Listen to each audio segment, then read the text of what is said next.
talk. I forgot to start streaming, so does somebody want to do a recap for the stream? Here, let me write this. This is it's not a Dawnvale Christmas. I need to fix that. Plane Travelers, Italians 11, or something. That's the name.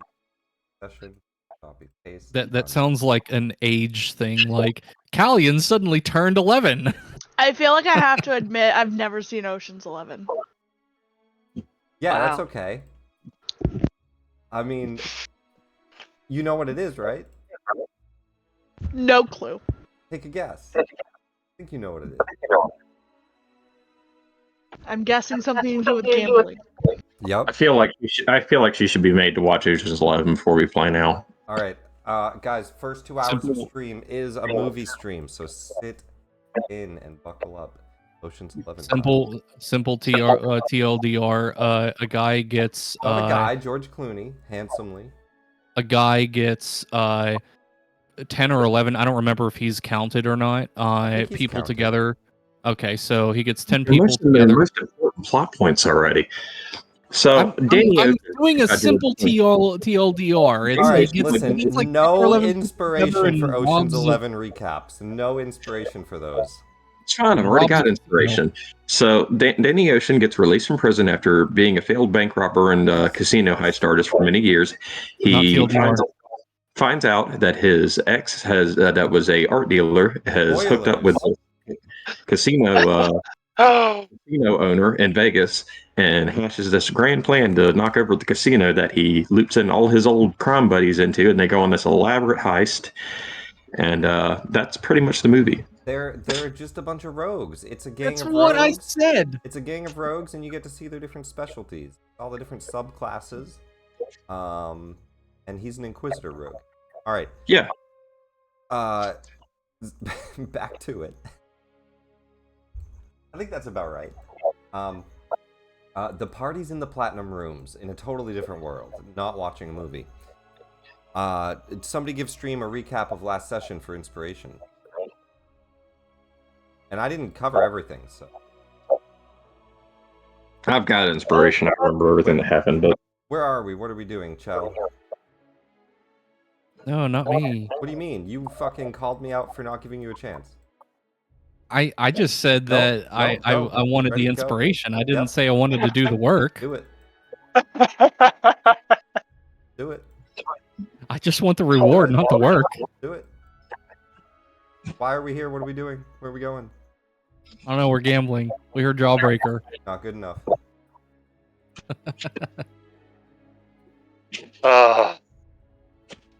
Could Stixa give it a go? No, Chell just gained a level of exhaustion. Seeksa, do you already have inspiration? I believe I used it last session for research purposes. I very clearly remember get 2 nat 1s on an inspiration roll. You need a token on the map even though you're not here. Alright, let's put you right down here. At some point, Sixa found out how to duplicate herself, and she's just got a gambling addiction with this clone. Is there another Seeksa?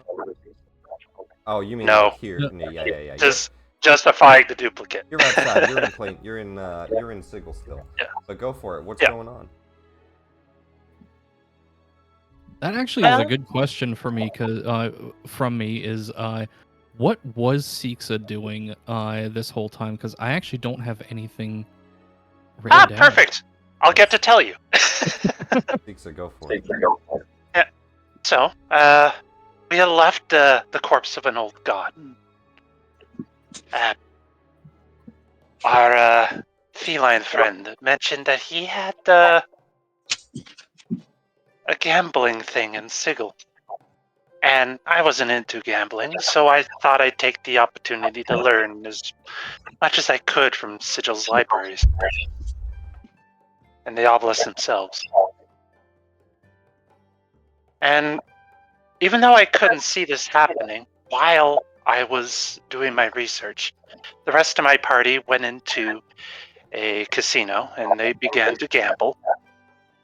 Many of them were successful, not even partaking in any small gambling, but rather cheating and stealing. This isn't like it's a bad thing. It is if you get caught.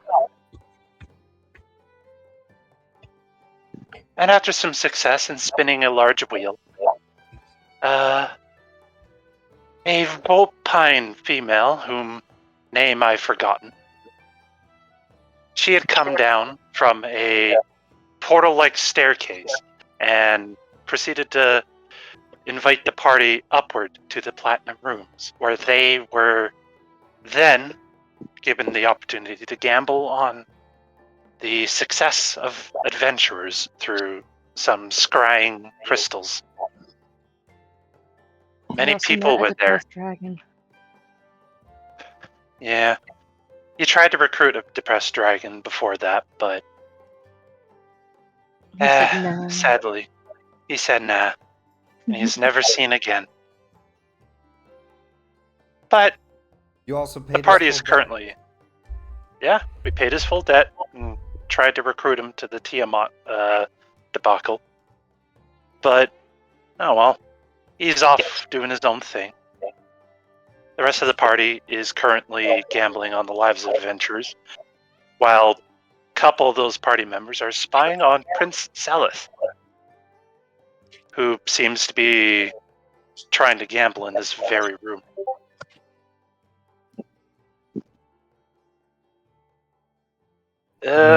Pretty sure that's most of it. Just kind of skimmed over a lot of it. That's pretty much everything. Let me add that item right. Thank you. But my question was like, what's Siksa doing outside of the casino? Because I have everything up to that point written down. I don't have anything for Kaito and 8, the current day. Siksa had learned the invaluable lesson that nobody knows anything about these obelisks, and that discerned that maybe a trip to the Shadowfell, speaking to the Raven Queen, would be a way to garner information about these obelisks. And in the meantime, she was biding her time a little bit, waiting to scry on the party. Just to see what they're up to, see if they're in trouble. In the streets of Sigil, trying to spy on the party. Fortunately, no magics. Yes. Into the Platinum Yes. Rooms and into an unscribable casino. That is, of course, Fortune's. The party all spun a wheel as well, and Beb won a car, a whole bunch of other stuff. You guys have a whole bunch of things fun. And then made your way upstairs as a guild staircase arrived out of the sea. And Shameska, arcane off. How did you all? Now, the first round of games took an hour. Watched as adventurers died in the Annihilation, similar area. And,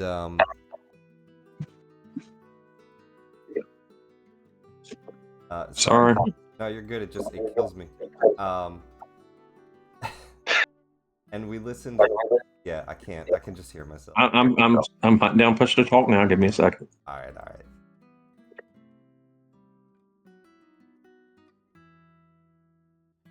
Hard to talk over myself.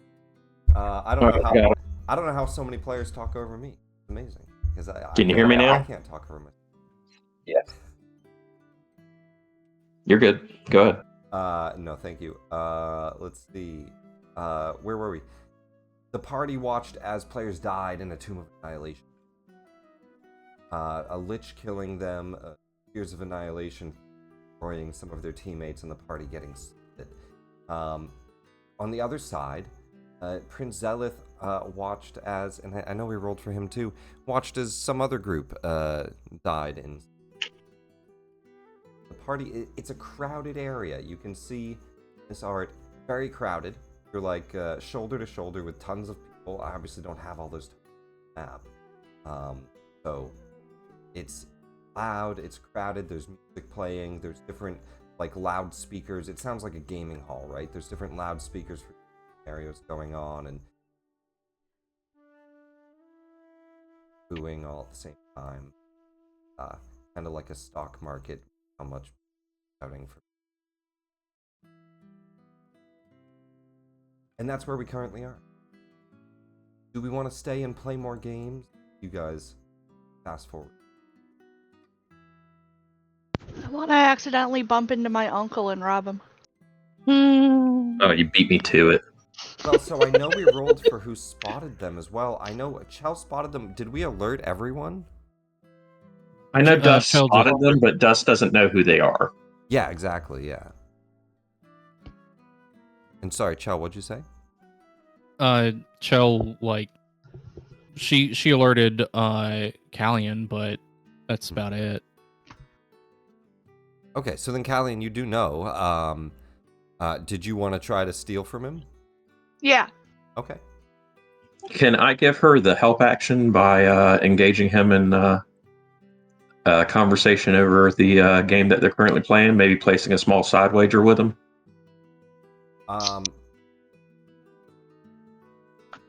I think that's fine. Deception check, maybe. No, I don't think you need deception. You can give them the help action. Roll me a deception to see if he reads into your insight. You're giving the help action no matter what. But give me a deception as you try to play off like just another page. 20. Dirty 20. Prince Zelith has a +7, so he would need, what, 14? See what he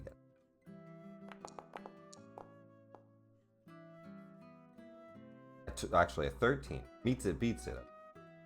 At the... He looks up at you. What do you say? What do you come up and try to say to him?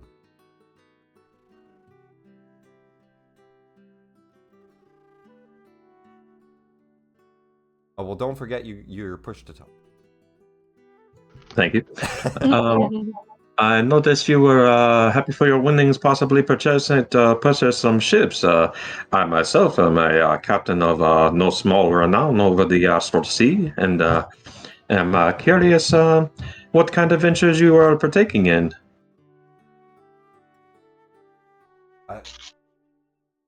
I'm sorry, I'm not interested in salesmen right now, and I have someone to buy ships from. I'm busy watching this, please. Oh no, I'm not a salesman of any renown. I am myself a captain. Some would call a pirate. Some would call a profiteer. Are you trying to get hired? You want a job? I'm always looking to get hired. Whether or not I am looking to keep the job, that is the question. He gives you a card and he says, sure, give you a chance, but not right now. Would you care to place a small wager on the next group of adventurers?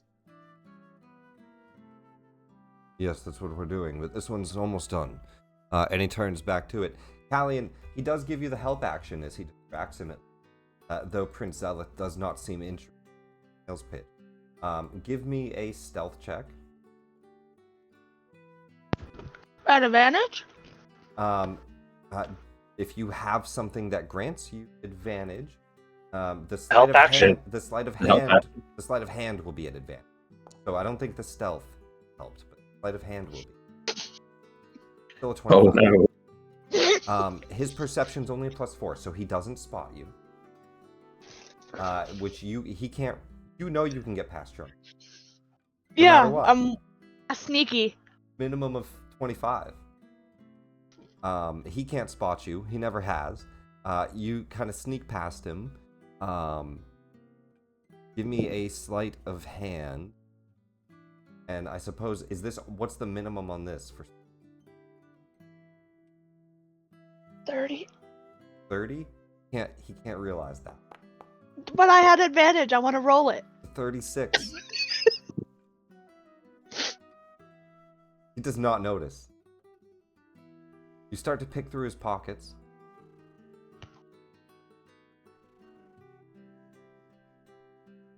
I want to try to take as much of his, the fuck are they called? Razor leaf turned into platinum Something. Platinum something. I think. Platinum coin. I don't know. Yeah. Ployne. Platinum piece? I don't know. I forget. We Not labeled them platinum. as PCs. Well, the razor leafs Yeah, were a platinum. platinum each. The platinum crowns or whatever it was like Yeah. Crowns. Yep, Platinum yep. crowns. I want to try to steal as many as I can Um, and see if he defaults on his little bet thingy. Okay. If that's a thing. I don't know if they take it beforehand. Roll me a D100. 12.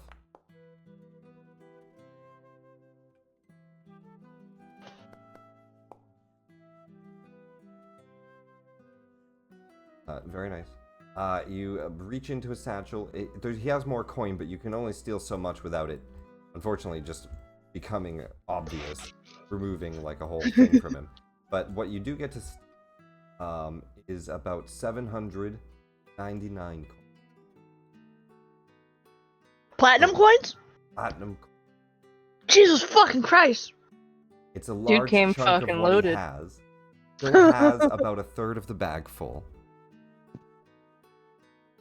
But It's you only start to, 79,000 gold, guys. It's fine. you start to fill your bag with a bunch of his platinum coins.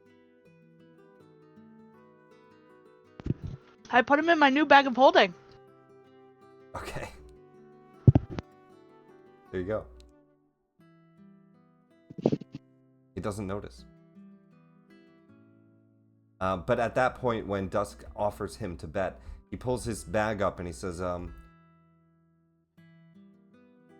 I was doing better than this. I'm gonna roll him an insight check."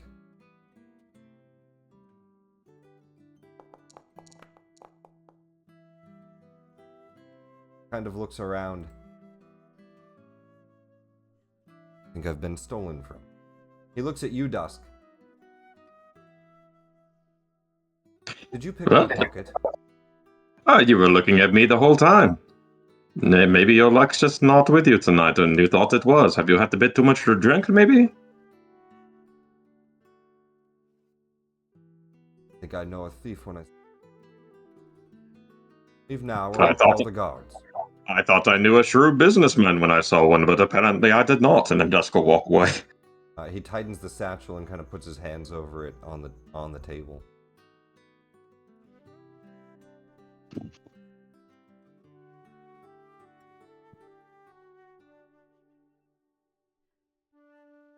Dusk will go bid on the next group of adventurers. I'm gonna stay near his table. I want to see if he's pissed and if it affects his gambling. We Kel's bet. gonna want.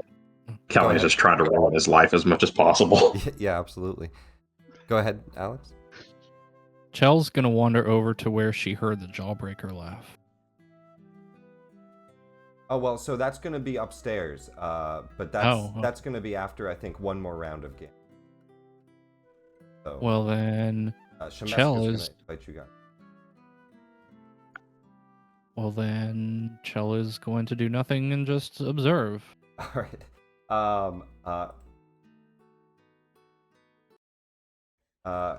Can't I flip my token? Just a moment, but first, another round of games.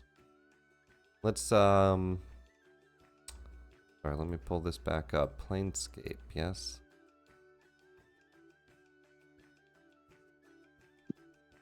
I just realized there's a bunch of things turned off. Modules, yeah. Okay. Because like I can't see the calendar or anything.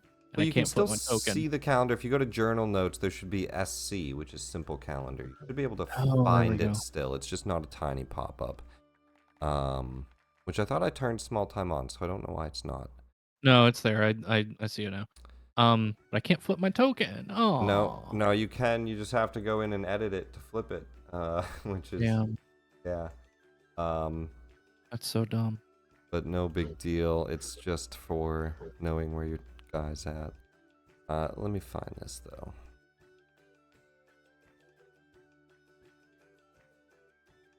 Where's the Planescape book? Why can't I find it? Should have had it open already.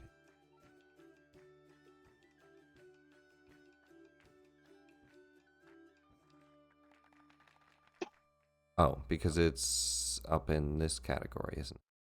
Yes, that makes sense. This is in...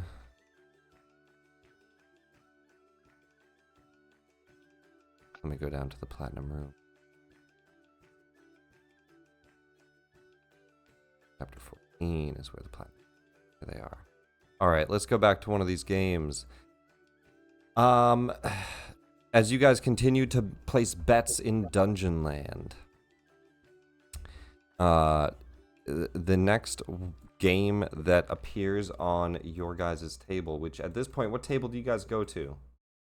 Because we're all over the place.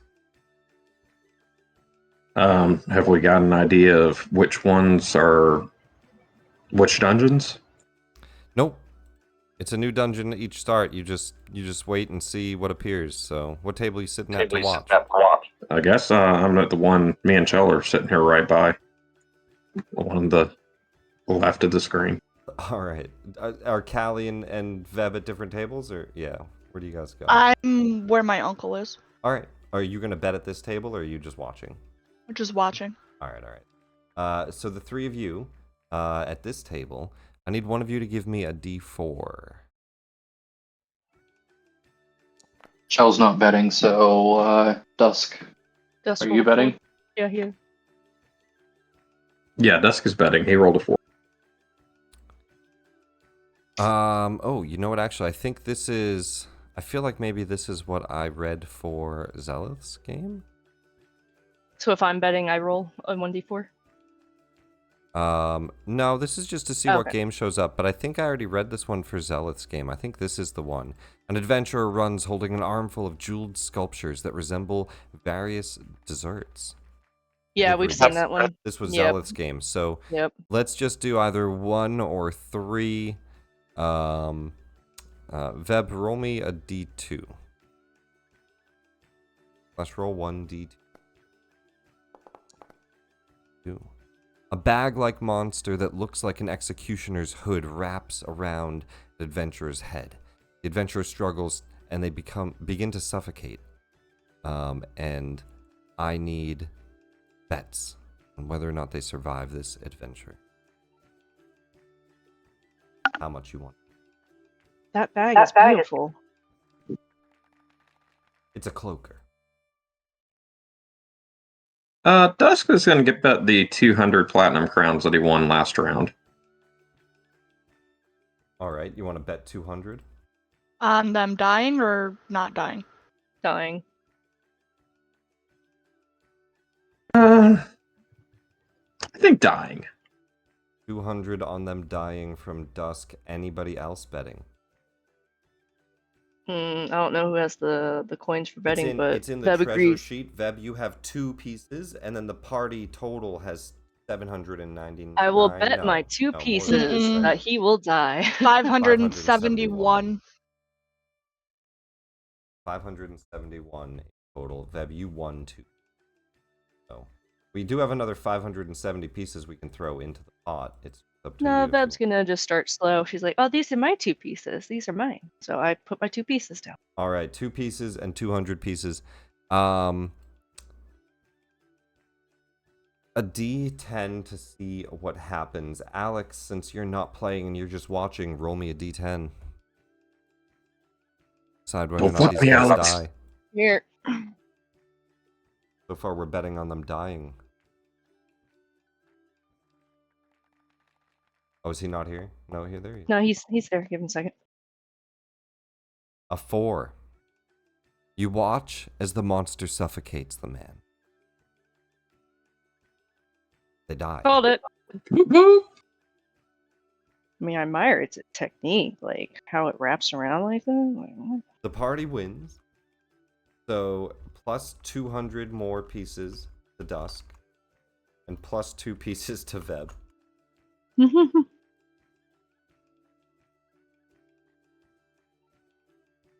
I feel bad for this man, but hopefully my winnings will help to alleviate his loss. Callian, while you sit at the table across from you, you hear Tyr, the god of justice, slam down a big bag of coins, and he says, these adventurers look like true warriors. I bet on them living. And you see on the screen a beast with the body of a turtle and the head and appendages of a monstrous bovine breathes noxious gas at a group of adventurers. Tasha leans over towards you and says, "Are you betting?" No, I'm just watching. Do you not have any coin? I have plenty. I'm just waiting for the higher tables up top. She puts out a bag of coins for them to lose. I don't think they know what they're dealing with. Roll me a d10, Callian.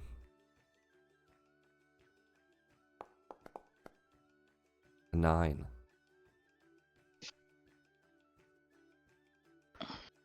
Some of them do die in that breath of gas, but most of the adventurers make it out of the dungeon and they survive. Tasha loses her money, and Tyr doubles his money and says, I know true adventurers when I don't see them. Huh? As you see that he has no eyes.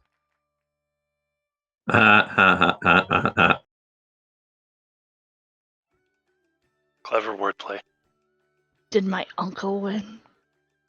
At your uncle's table, we'll roll one more time for him to see if he wins or not. That's all we have for actual games. But roll me a d10 for the outcome. I feel like he always bets against adventurers. Yeah, he hopes they die. Oh no. On a 1, all the adventurers are slaughtered in one grisly encounter. He just watches as people die and you hear him clapping. Oh, this is my favorite part. He leans over back to that mind flayer and he says, well, I'll get you the rest of it later. I thought I won enough today, but I can at least pay you half. Get the ship deal done. And we'll be on our way. They get up and they start to make... The mind flayer's leaving with him? He is. Hmm. And, give me an insight check.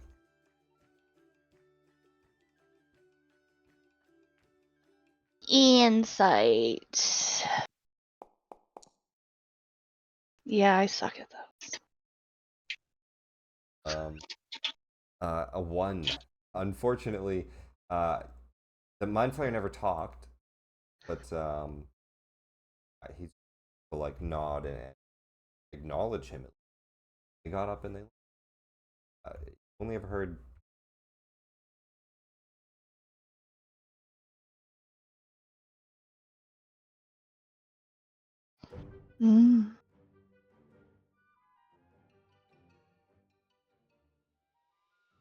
Well, this has been fun. Perhaps one day somebody can gavel on us on our winnings.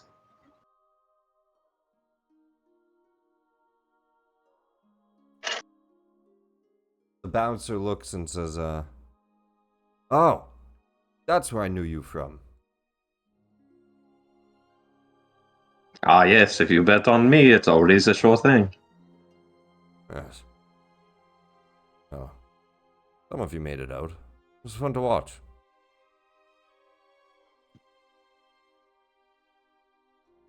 I do strive to entertain.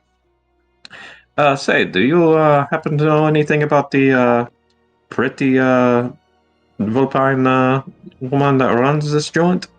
That might be helpful in the upcoming high tables?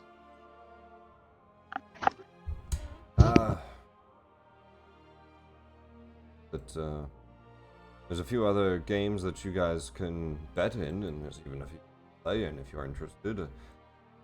Down and get you when she's ready. You go back to the other chamber through the portal. The pink portal leads to the arena, and the red portal leads to, God, what is that place called? Sudden death. He says the super temporal arena, or the Fiend's Ante. The higher stake.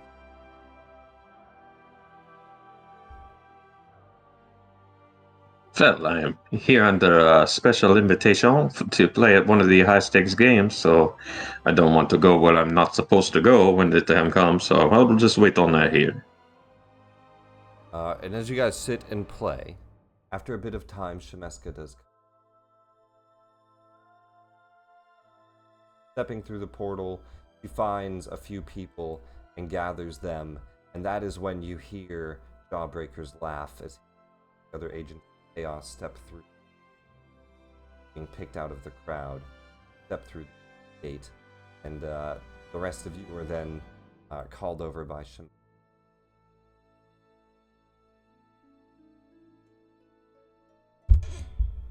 If you're ready, be going up to my office. But of course, I'm sure a woman of your stature and beauty has an equally lovely office, so let us proceed. It is lovely. It's known as the House of Liars. Ah. Well, I myself always define myself to be a bastion of truth. Leads you through a portal over to the golden portal and says, are you sure you're done with all the other games as well? Well, the other games are little import compared to the high stakes game that I was called here to play in, no? That excitedly goes on about winning 4 coins. Oh, well, those are just the lower games. The more high stakes games, there's the Super Temporal Arena. It doesn't get more high stakes than that. So, I'm not sure you could handle it. What's your lifespan? Some would presume it to be short, but I find that breaking through expectation is my speciality. Under 1,000? Well, yes. Yes, you would die in minutes. Well, let's not do that then.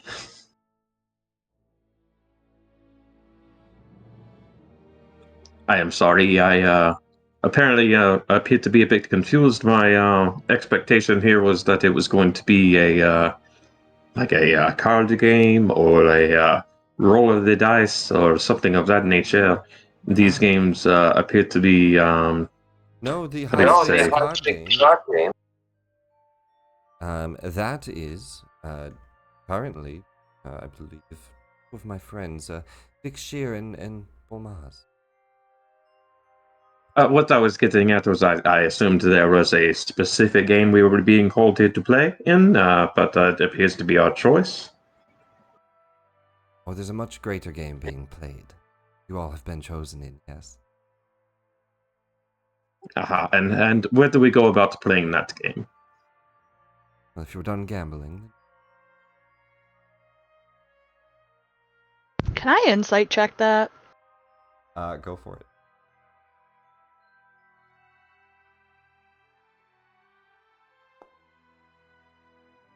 Mm. 9. Hard to read. You can't roll that low. So, hard to read. Dusk is pointedly not trying to read her.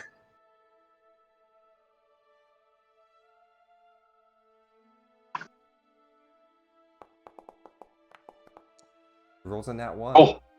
So she can't roll a 9, but she does roll a 10. She's being quite obvious about it anyway with some of the wordplay. She does want to bring you up to her office to talk, but it's not a gambling match, not a card game. A meeting. So if we're going to continue to gamble, we need to do it here before we go. You want to gamble, it's in those other rooms, but she's alluding to something else going on. Chell's gonna kind of like turn her head to the side a little bit and be like,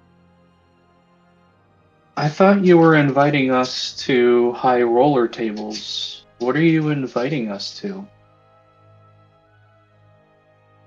There are high roller tables. Now, you're all playing in a game of greater stakes. Come now, to the House of Liars. Very well. Chell puts up a finger and says, "Hold on a second. I kind of want to know what the game is that we're being brought into before we start playing. How do we know that this isn't one of those things where as soon as you enter, you're already playing and it's too late to leave? What are the stakes? What's the game that it's not a game seemingly. So what are we Oh, it's what are a we game. walking into? As all things are, depending on perspective. I thought at least those rooms would show you that. The Dungeon Land is rather fun, but it's not a game for those adventurers. They do die. Are you attempting to conscript us into one of those dungeons so that we will be bet upon? Oh, we've scryed upon your dungeons before. People have bet you've done well. You're not unknown. On that note, I do feel like we are owed a little bit of compensation for that adventures that we were skied upon and bet upon. I mean, viewership just can't be free. Yeah, where are our royalties? Well, it's hard to get paid when you're still playing. So you're saying if we retire now, then we are owed royalties that we will then be due? If you retire now, I think that means you lose. And the stakes on this one, I think, are far greater than just your lives. So, tell me, you had mentioned a room that was like an arena. Are you speaking of like a fight that we could partake in, or? Oh, not you with your insignificant lifespan, no. No, that arena, it's rather fun, though every second or 6 seconds is about 10 years on your world. You would age rather quickly. And it's a battle between two forces, cosmic forces. I think today, it's a pretty even 50-50 between Bolgan and Volshiz. They're super temporal creatures. Cosmic entities. Well, very well. If you would lead us to the office, I think we can get this business on the way and find out what it is you actually want.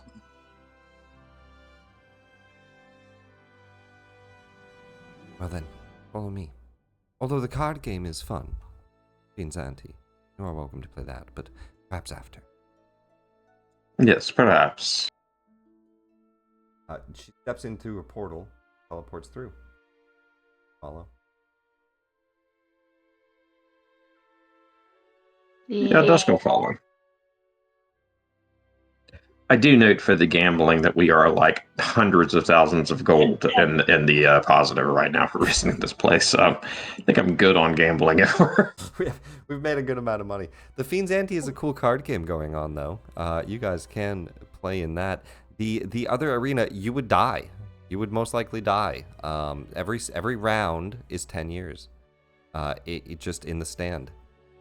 And it's 100 years in the arena. And it's a battle between two cosmic forces that are slowly dying, seeing which one can outlast. Oh, so in a sense, it could be considered a game of chicken.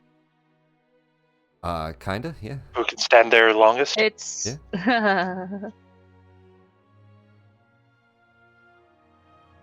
At any rate, though, you're brought into a back office.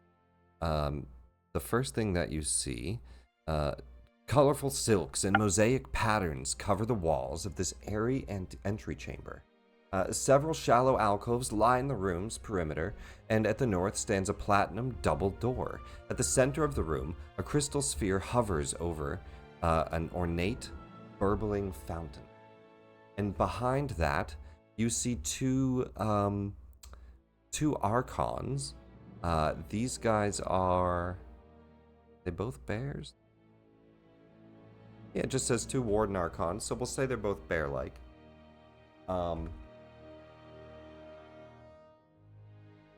Art, because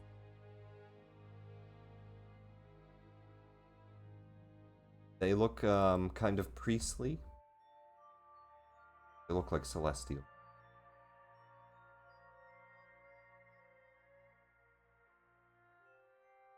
And they seem to be standing guard in some heavy plate in front of the platinum door. And she's already had them kind of step to the side. The platinum doors are opening. Dusk stepped through. What about the other three? I do. Callie teleport. Zeb, Chell.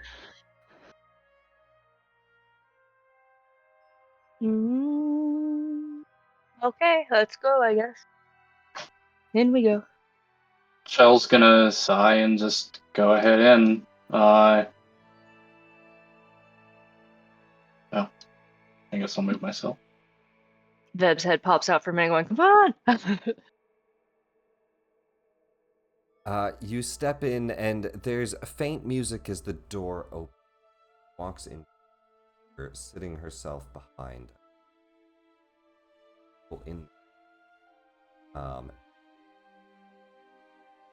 But the platinum door.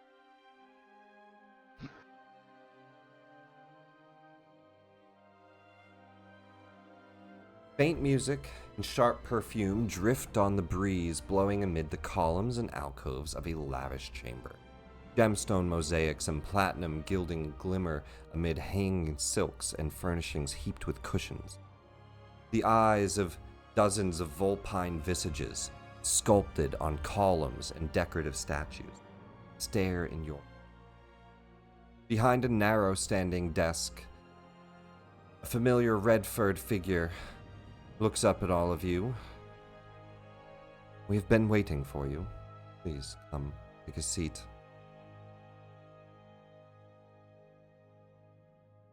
Side, a group of adventurers that you once spotted before, as they had made their way up to you and then disappeared on the Rock of Brawl. I'd like you guys to also roll perception check.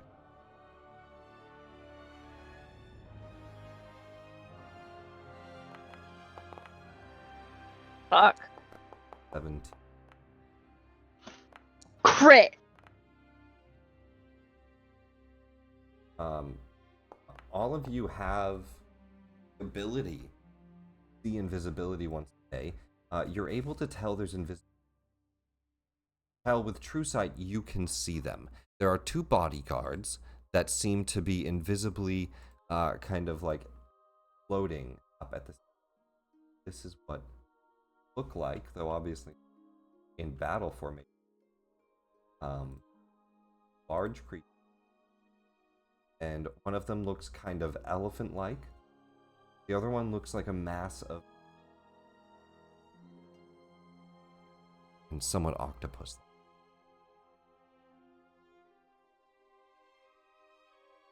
You're muted. And where are these? They are floating invisibly at the ceiling. High up in the room. How high is the ceiling? How high are they floating? Let me see. High enough.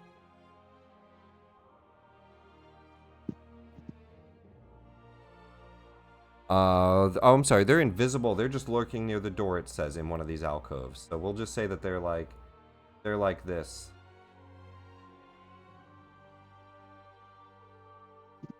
A Maleficent and an Eater of Knowledge. But they're dressed in like that garb that they have on there. Golden, white silks, blue trimming. They just look like guards. They didn't matter. Callian, Shell's gonna lean into Callian, or towards her and whisper that there's like a couple of invisible monstrosities by the door, and describe them briefly.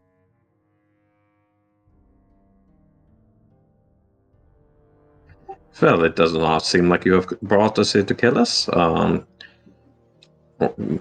guess we may proceed with what this is actually about. She nods and she looks to the other group. I have conscripted the agents of chaos.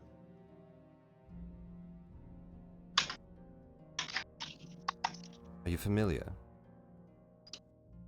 The name does not ring a bell. We saw them once. We saved their dragon.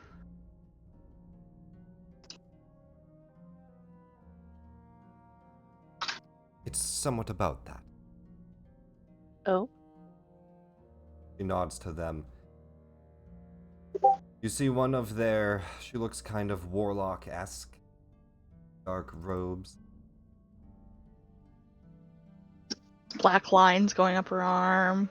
There is some type of either tattoo or a black essence that seems to be flowing up her left arm and up to her neck, and at this point seems to be growing fuzz. Flicking a purple flame around in her hand. She pulls back her hood and looks at all of you. You tried to conscript my dragon to go after the Dragon Queen? No. What is wrong with all of you?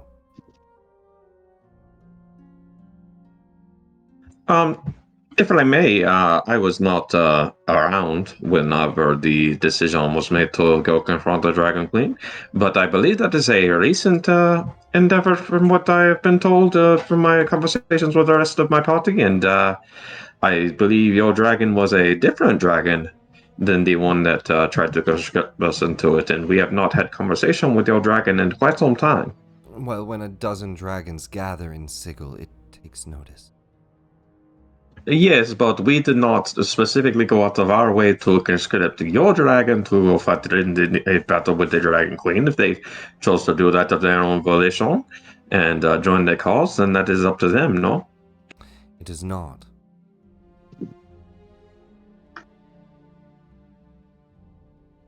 Well, then, this seems like a conversation you should be having with the old dragon. Why don't you just go talk to it yourself? I already have. Oh, well, good. Then what's your mouth about? Khalil's in trouble. She steps back and she says, "We are not mad. Just disappointed. Well, that is good that you are not mad then. So what is it about our quest that we have agreed to go liberate these dragons that you have a problem with? Portia looks, and you see... It looks like a cleric in a full white plate spacesuit. Pulls her hood off. Long white hair flows out. She looks and says, "Do you even know who the Dragon Queen is?" Tiamat. Oh, is that who it is? I Maybe did not know myself, but as my other party members know, and they did not seem concerned. You were going Would to that go be to hell and religion or fight nature? Tiamat? You can give me a religion check. You don't think Shaw would be.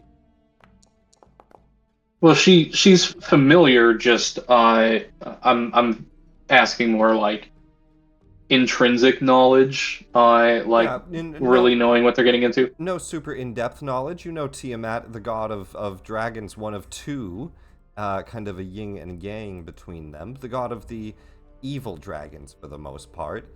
Her and Bahamut, god dragon. Kind of conscripted under Lord Ao, but you don't know that deep. Bahamut and Tiamat. So she'll step forward and say, "Yes, we know about Tiamat and Bahamut. The real question here is, are you aware of the impending universal war with Vecna?" Sitting in kind of a meditative pose, a bald Goliath on the other side of the table stands up. And he seems to be exuding somewhat of a calming aura. And he looks and says, "Yeah. No, we know." Do the voice. That's the voice. That's the most you get. So you know about the I don't know. impending doom that faces the entire universe if Vecna is not defeated, yet you are sitting here in a den of respite, having drinks and making merry instead of doing something about it?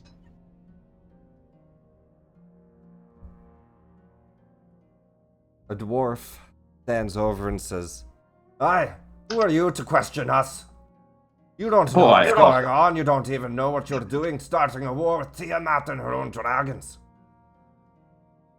Well, to that note, in fairness, the war was not my idea. That was already in play when I was conscripted into this group of adventurers, but they seem to have a pretty good head on their shoulders, and if they wanted to go fight a dragon god, you know. I mean, it's not like we fucking want to do it. We have to do it because, like, to get to Plan A, we got to take out Plan B You don't or ever whatever. have to do anything.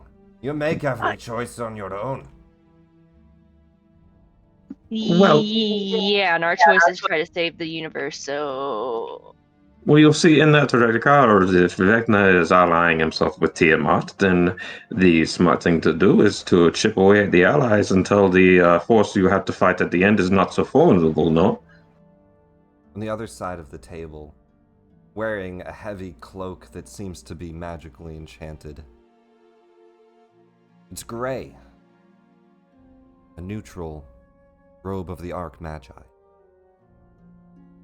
Pulling that back and revealing ruby crystalline eye. Different from when you all saw them in the last campaign. They now look like actual crystals. Weird. upgrade. And as they kind of glow, she gives an ominous stare and says, "The world's already doomed. It's too late for that. We have to plan ahead of that."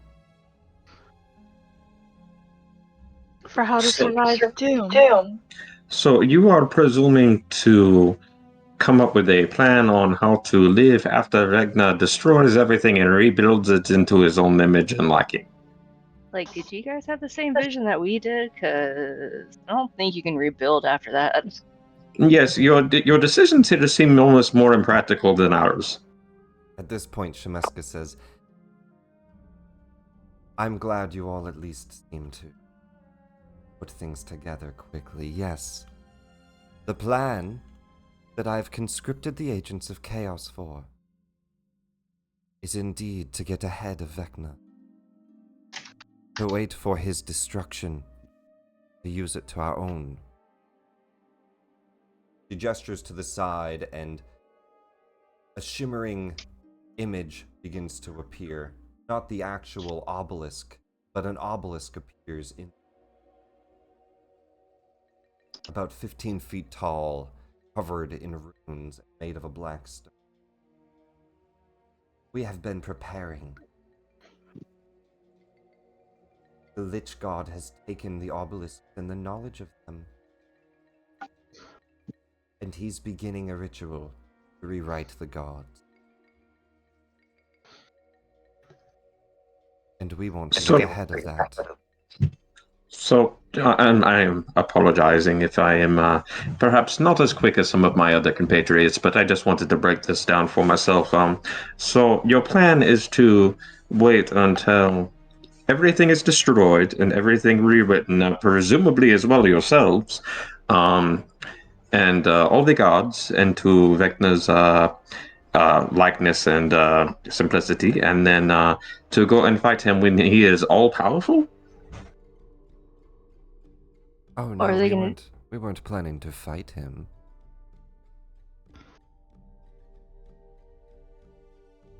So you were just planning to come out on top situationally in this new universe that he creates to his liking.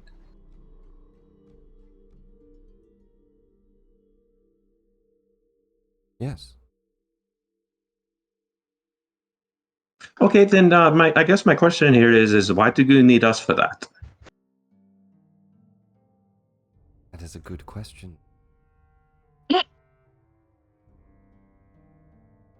we didn't need you for it. You've put yourself in the middle of it. So you are basically asking us to stop doing what we are doing? Yes.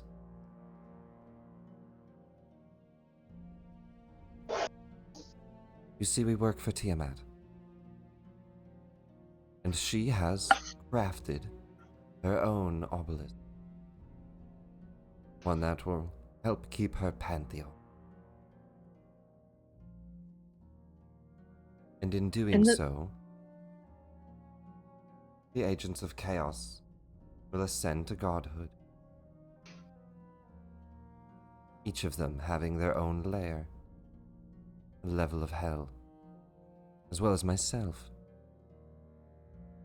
We've made quite a good deal with Tiamat. And then all of you got in the way of it. But she took an odd interest in you. Instead of having us just kill you, wants to meet you.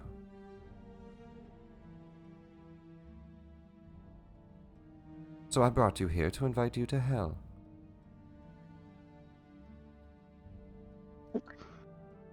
Chell scratches her head for a second and says, okay, so let's just all get on the same page here. So you're doing this because you're acknowledging that when Vecna gets all the power that he's craving, he's going to become all-powerful. He already has it. So what makes you think that he is going to just let Tiamat do this, or that Tiamat is going to have the power to challenge him and stop him from stopping her? That sounds like a question for her, if you wish to ask her. She wants to see you. No, that's a question for you, because what makes you believe that you're going to escape from his wrath? Not a question for her, but what's giving you the faith to go forward with this? I Why was do you informed believe that that you're she's gonna... familiar with the obelisks. Perhaps I was mistaken. This obelisk is not just any magical artifact. She crafted it out of her own godhood. It is divine. It has magic Right, but that is going to save us. During his rewriting, we will not be changed. And not only that, we're going to find a way to etch out our own pantheon using it.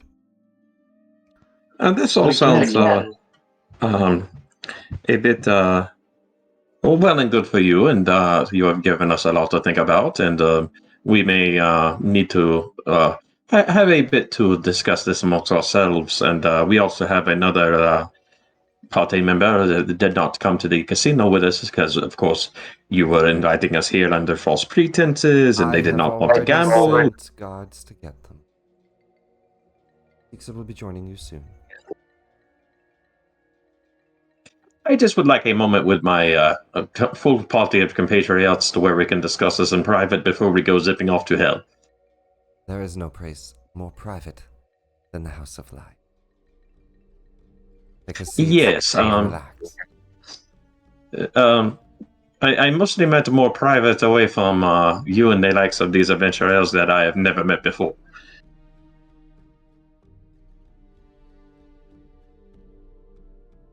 The dwarf looks over and just says, "You heard the lady. This is private. Take a seat."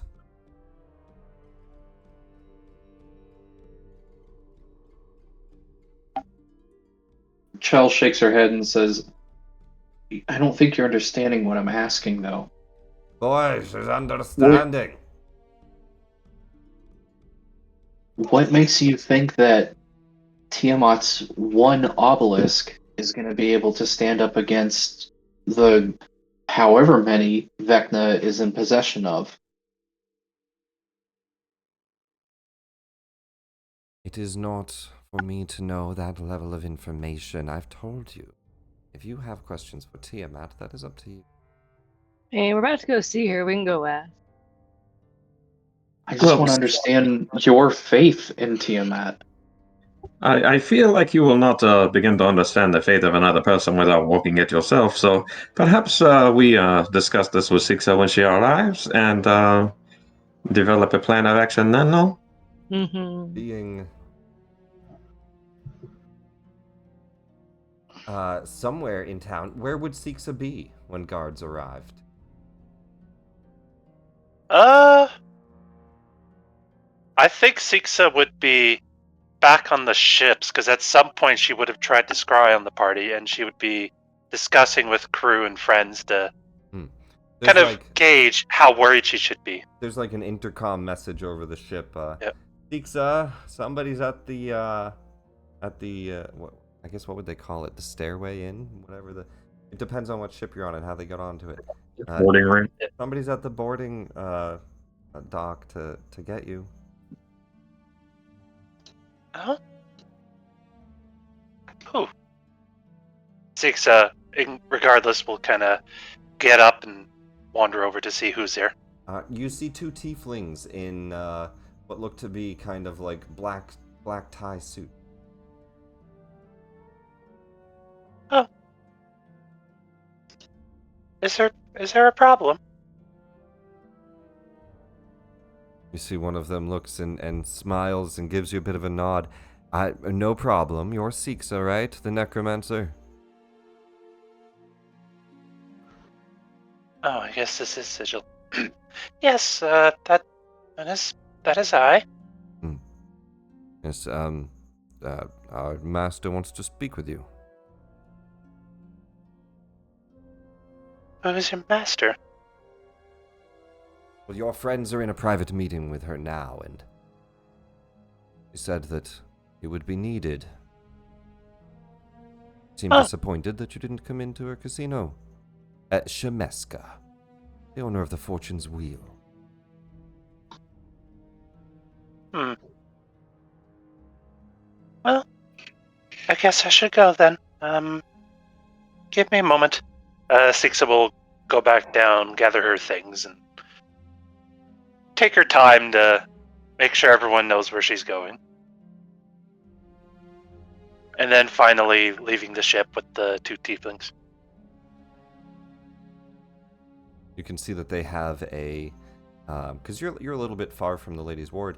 They have a one of those pull chariot carts that are being pulled by two what are those cat creatures? Tentacle. Displacer beast? Displacer beasts, thank you. Being pulled by two displacer beasts. And they don't get in with you. They simply draw the curtain for you to enter, and they say, "We got you a carriage, and it'll bring you to the Fortune's Wheel."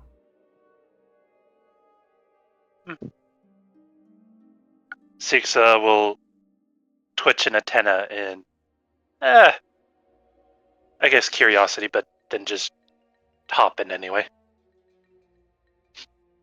It's a little bit of a travel over to the Fortune's Wheel.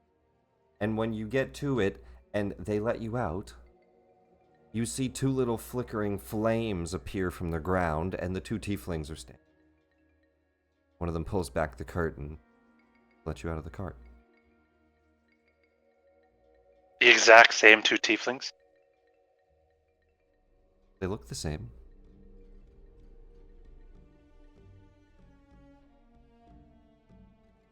Well, we could have saved a bit of time if you just let me do that. But I appreciate the thought. Sixa will hop out of the cart. They bring you upstairs. And then, well, first they bring you in. A portal or a stairway comes down. They bring you upstairs to this chamber. Then to a golden gate. Right through these chambers. They're waiting for you.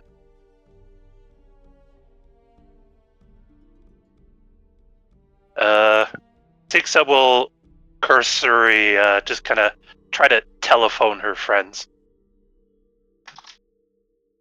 120-foot telepathy. Using telepathy? It doesn't seem to reach from this area.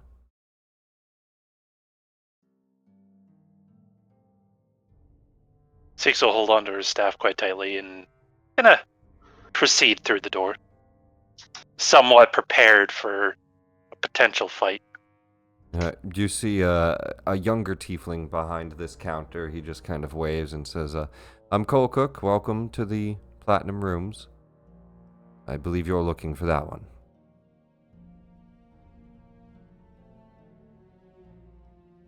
I believe so, yes. He nods. You may step through. She will proceed to step through, still occasionally trying to ping her party members. You feel the warping of magic, and as you get here, a mental ping to your party message. Hello? All of you Hello? hear Six's voice in your head, and a reply back. And standing before you, two bear-like archons that step out of the way and open heavy platinum. It is all right for the moment, Six. I'll just come in here and let us sit off to the side so we may privately discuss matters. Well, I'm still on my way. She'll continue onward and continue to have this conversation using telepathy. You enter into the and you can see all of your, as well as the Chaos and Shameska sitting behind.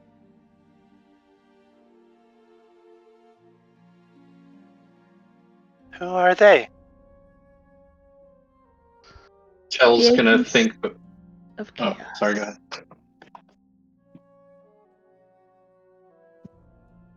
Go ahead, Alex.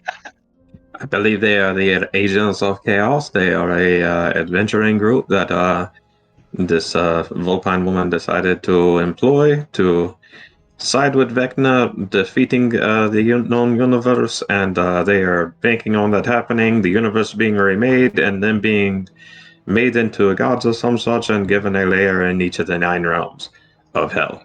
So the current predicament is that they are siding with Tiamat, and they are upset with us for deciding to go down there and destroy Tiamat, and now Tiamat wants to have a meeting with us to discuss things further.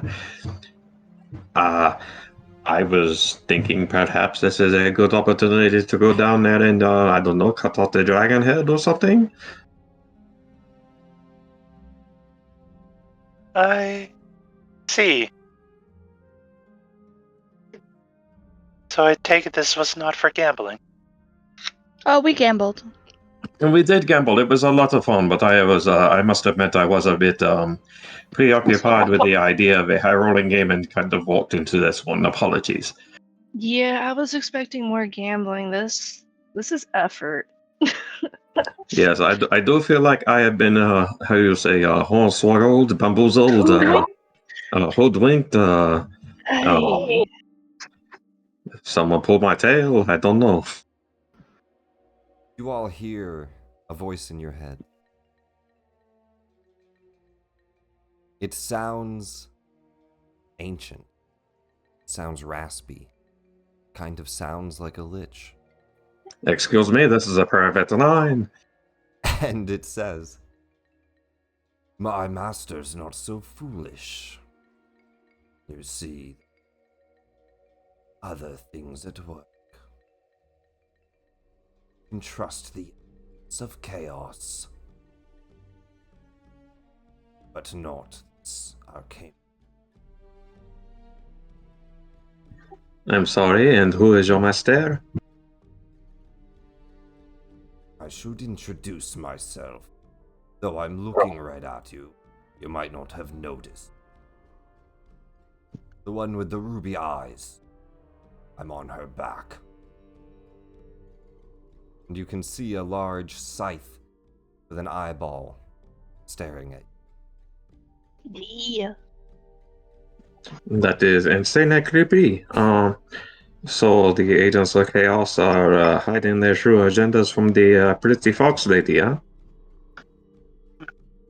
Then With we should her- go with along her- with this for now. With her smooth fur and cutting features. Does everyone hear this? It was in all of your heads. Shell's gonna look over to the scythe and say, "Who? What are you?" And so many questions. And I'll assume you guys have kind of like taken to the side rather than standing at her desk. Yeah. Oh no, we're hovering around her. I thought you wanted privacy. That was the Oh no, we're thinking while staring at her. Okay. No, Assert your Leaning dominance. over her desk going, so you come here often, eh? It's just like Assert your dominance. thought you didn't want to be near me. yeah, we're asserting dominance exactly. No, but you look over to the scythe. What did you say?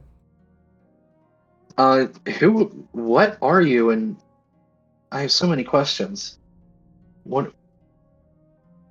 What do you? Are you have another I am agenda? What? Bane. And you hear another voice. And I'm Tirlai. And we fight for good. And another dwarven voice. Ah, you're giving us all away. Shut your mouth, Tirlai. And sorry, are you the sentient artifacts that these people are carrying? Is who you are? Aye. You're a smart one, cat. Oh, thank you. You know, I try not to flatter myself, but you know. I wonder how I can even speak to you. Is Six will cat not kind an of insult? pick one of the three adventurers carrying sentient weapons at random and kind of interrogate it a little. I'm going to say for Flair, she walks up to Ruby. So can we presume that you are taking false guise with this Arcana Loth and are trying to get to hell to defeat Tiamat yourself? You hear a grumbling voice. We are not trying to defeat Tiamat. Though I wouldn't mind a taste of her soul.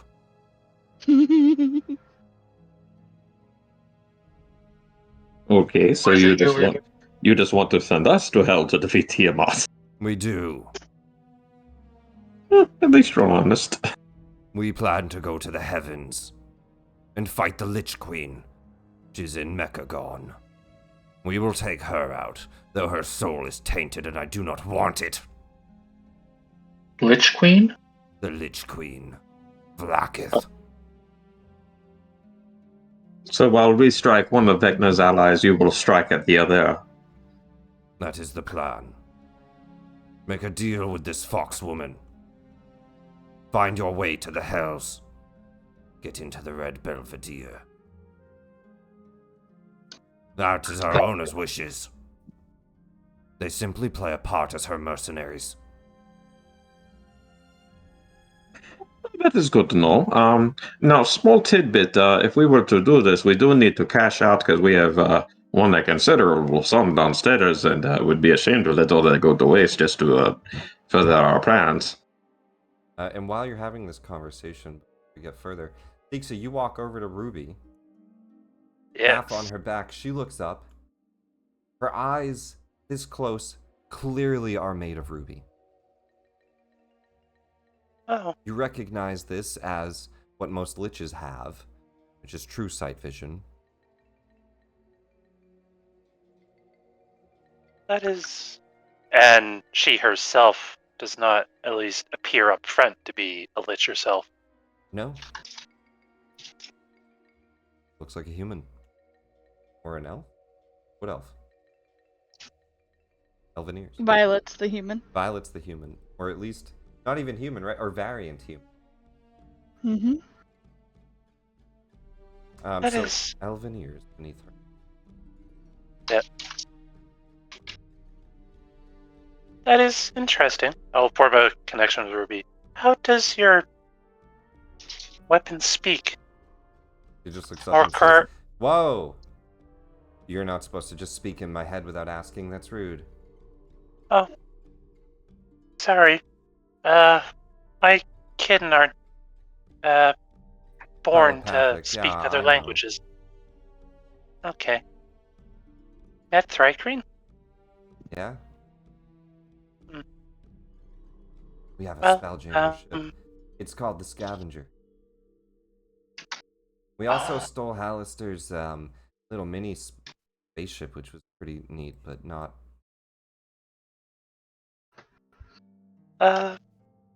Hallister?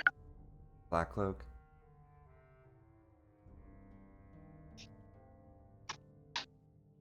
You know, given Six's line of research, what are the odds that she knows Hallister Blackcloak? Well, before he was demoted. Demoted. Do a history. Add.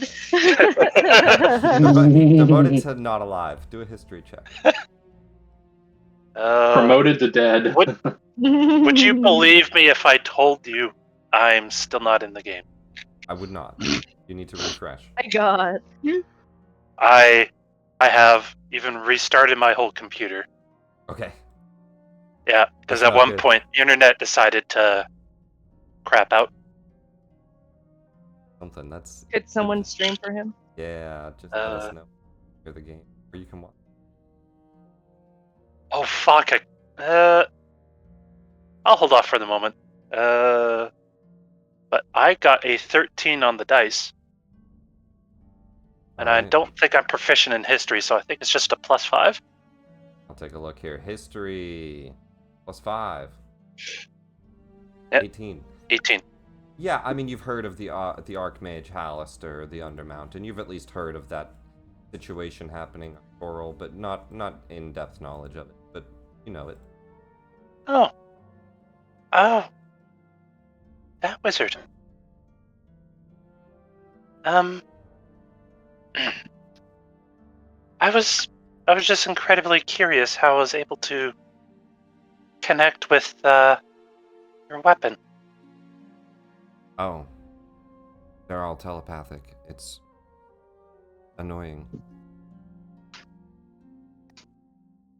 So you all have sentient weapons?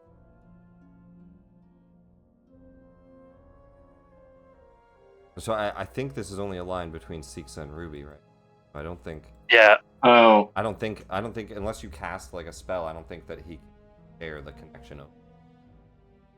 Oh, never mind. Then. No, whenever the telepathic conversation starts, Sixa just stops talking and starts becoming a relay. Just kind of, oh, she said this. Oh, he said that. Do you want to you can relay? Yeah. Oh yeah.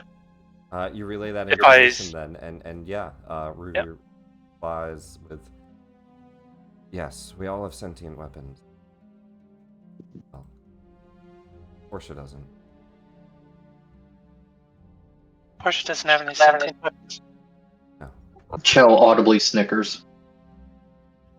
Well, Capitan, perhaps you should go and talk to the Outcanaloth lady and see if we can secure our winnings and see about heading down to take care of business.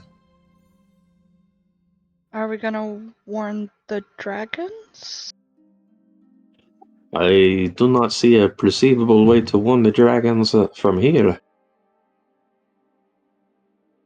And Chell's gonna like think over to the sentient weapons. How are we supposed to like coordinate with each other if we're doing a double, triple cross something here? You hear Whelm say, it's just a double cross. It's not a double triple cross. I've done a double triple cross, and that was a mess." Duly noted. We do have the sending stones. Perhaps when we get down to hell, we use the sending stone to the dragon to let them know what is happening. And I cannot open up a portal to the nine hells, but maybe Sixa can. Technically, I can.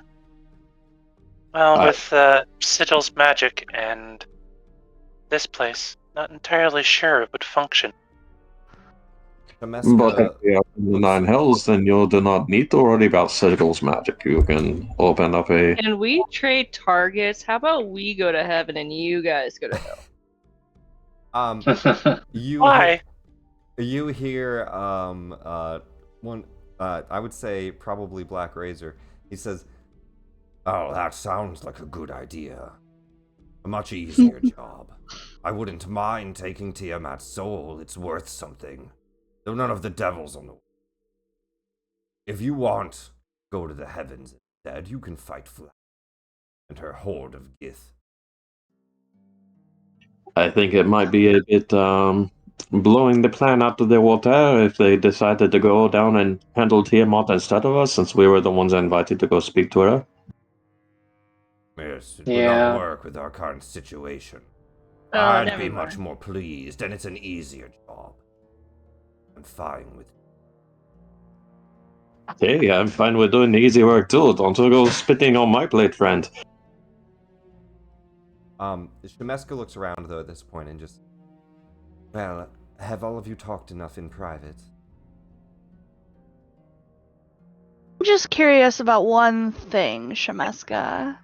How many obelisks exist?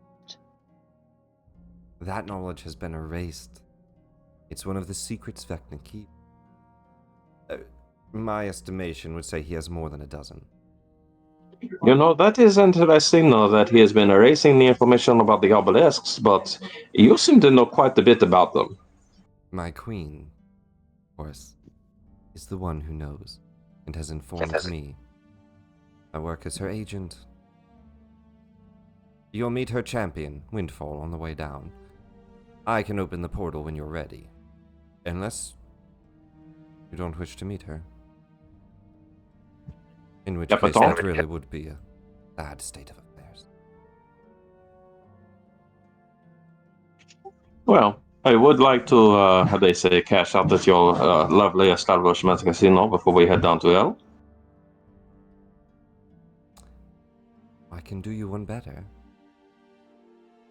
Since you're going to Hell, if you want, I could cash out your platinum coin for soul coin. Unless you just want the gold, that's fine too. Would we be able to purchase the soul coins with the gold? Oh yes, I'm saying I could give you gold or soul coin. But would we be able to purchase the soul coin with the gold instead of the platinum coins if we choose to do that once In we the get out? Hells, no, not likely. How have you then come across so many soul coins? How did I come across them? Yeah. I'm a fiend that works for Tiamat. Is it much more confusing than that? There's a whole system. We just don't want to I get don't into know. the I economics can just create of it. them, so Think I of just it figured I'd more- ask. Also, Yeah. here's some art of her room.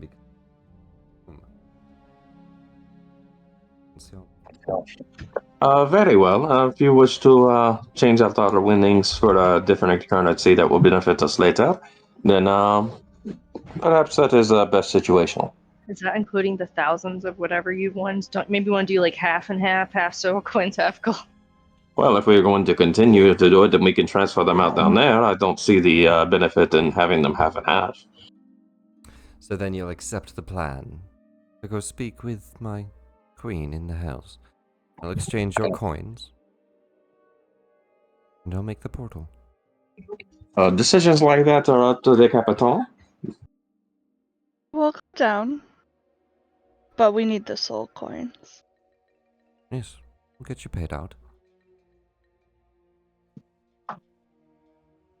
Very well. For soul coins, they cost 100 platinum coin each. Now, Now, is that just the exchange rate, or is that just how much?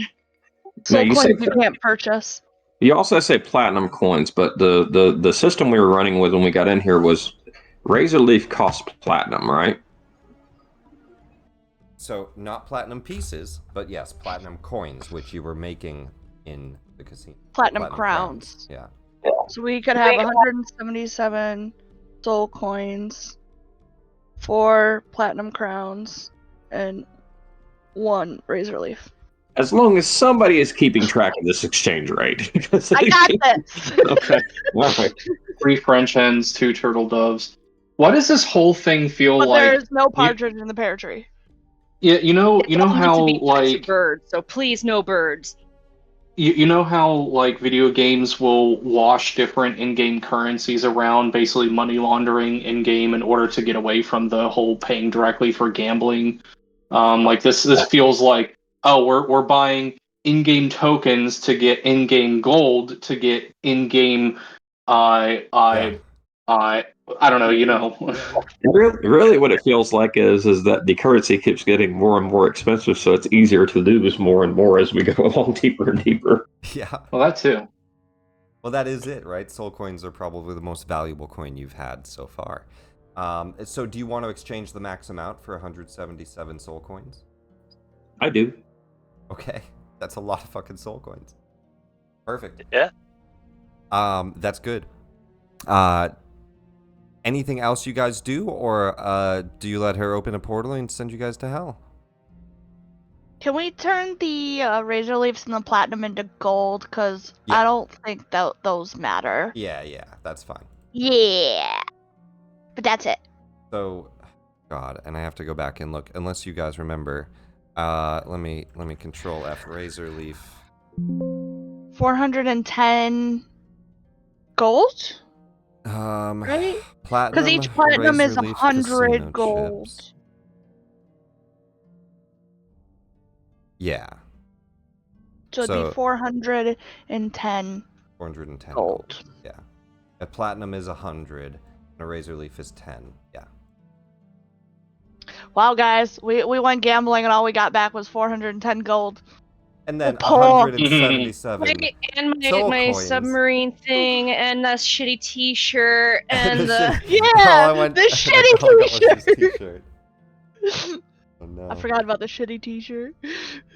And a fucking submarine submersible. And we own property in Sigil. Yeah, we I all got the Rock of Good Luck. I think we just do like a millionaire submarine submersible episode. See how you guys do. An explosion, a lot of force damage. I've seen how these end. Yeah, have you never seen It's not Underneath the good. Sea and all this other shit? Yeah. It's not good. All right. Player undersea with wizard who can surely. We'll go to the ends of space, but we don't fuck with the water. We don't go underwater. No, fuck no. But no, with that, she opens up a portal to the Hells. Though the party had plans to travel down on the back of red dragons, instead, we step through a fiery portal. We arrive. I assume you all step through. She opens up a flaming portal, and she says, "The first layer of Avernus. The red belvedere lies within. You'll find it not too far away."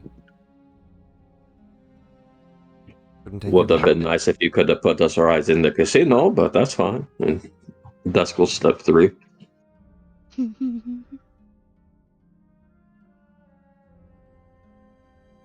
You know, I had the I same had fun, argument thank when I was you. on my way here.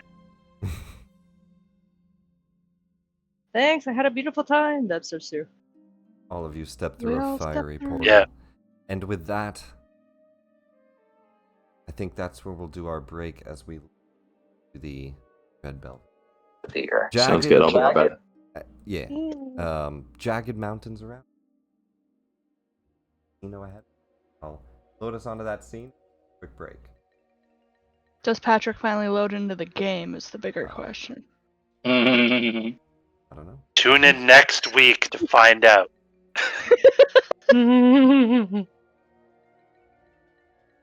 Because goddamn it, I think it's like a particular time of day. Maybe Are it's you just using my VPNs end. at all? Just maybe No. change VPN or use a VPN, see if that helps. It's not a VPN's fault. Maybe add a VPN. Then if I'll it is consider an it. issue, That we is can the- blame the That is the VPN. funniest advice, I'm not gonna lie. You have a VPN, that might be why. Also, if you don't have a VPN, get a VPN. And then when So that's Why- the issue, we can at least solve it.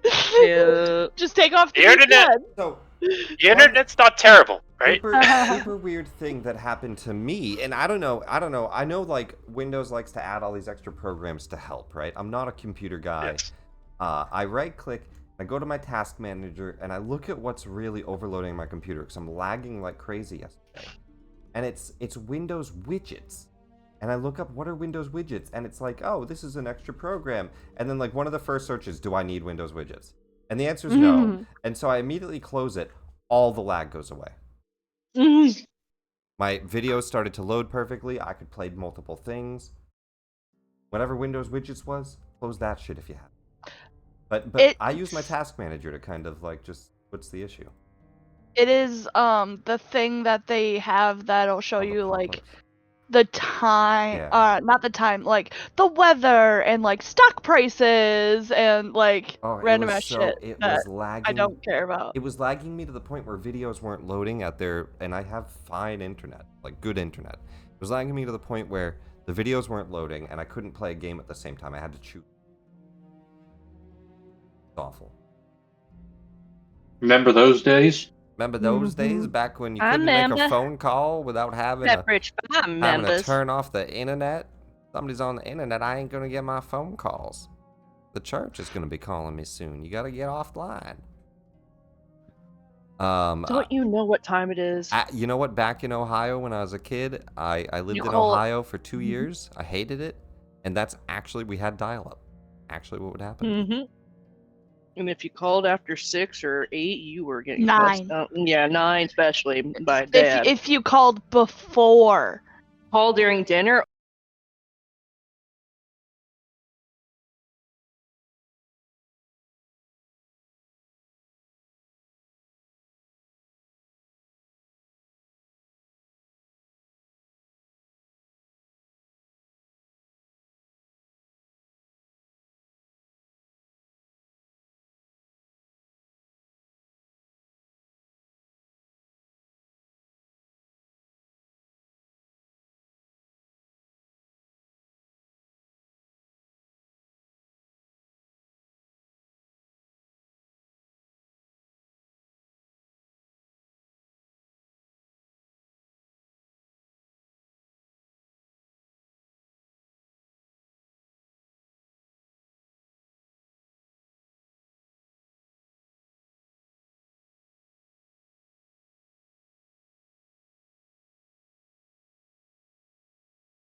No. Yeah, I'm here.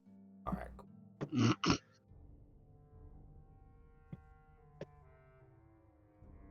As we arrive, jagged mountains give way to an unexpectedly beautiful sight. A sprawling palatial complex? Palatial? Like a palace? Palatial complex glittering with silver and gold. Light dances through the front rotunda red stained glass dome, reflecting off the overcast sky to shower the building with a rosy glow. A carved stone sign at the front of the complex reads in numerous languages, "The Red Belvedere." You guys are at the front lobby of Get your token. Did we just go from one casino to another? Yeah, we don't have a gambling problem, I promise. Are you sure about that? Are you sure about that? You sure about that? The smell Don't of remember that guy's name, but love him. the smell of sweet perfume and glittering lights chase away all evidence of the war-torn landscape outside in Avernus.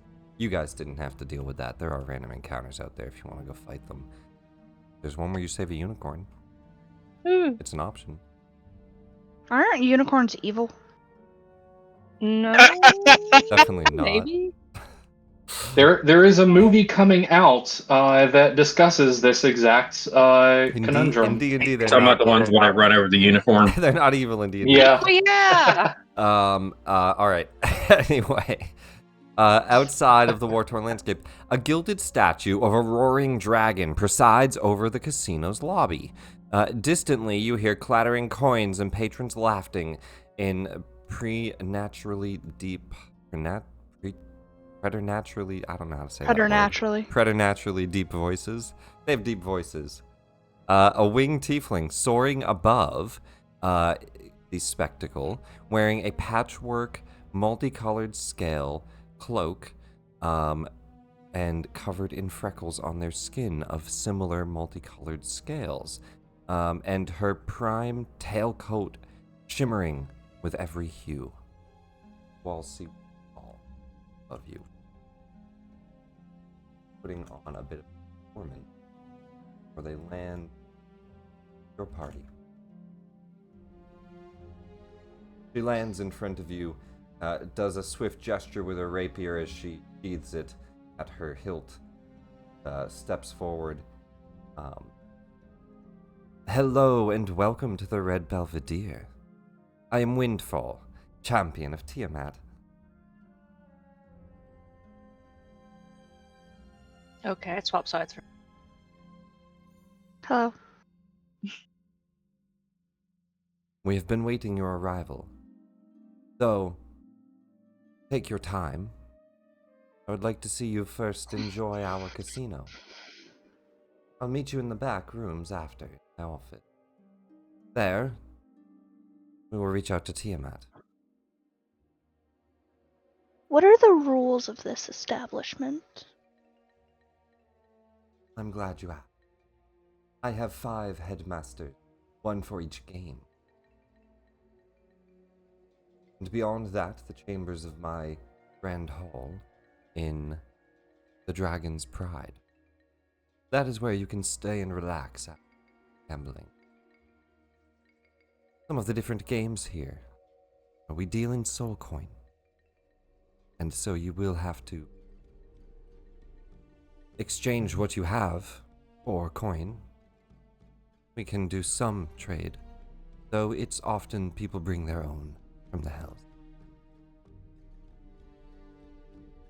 Question: why is everything about gambling? Not everything's about gambling. We just happen to walk into casinos. No, that's what I mean. Why is everything gambling? Why is... Because of I course recommend- a casino is going to be teleporting to another casino. I right? recommend a good balance of gambling, fighting, and eating. I like the eating part. No fucking? Oh, you're coming on to the tiefling lady here? No, I'm just I'm just saying, if we're dealing in vices, like, no fucking, no drugs? Like... She looks and says, I think that falls under gambling. You're taking a gamble on STDs and dying. She says, well, that. But I meant more with one's heart. Oh, well, that too. Very well. I assume we will partake in some of the local vices before we meet you in your office then. Great. Enjoy the red velvet. Gives a bow, flies back into the air, and past the casino. Shouldn't mention we're not allowed to kill people here. She did not mention it, and you did ask about the rules. And I will go over. She'll at least have said what the 5 different areas are. There's the Stygian maze, and she says that the person that leads that. What does she call them? All right, let me find it.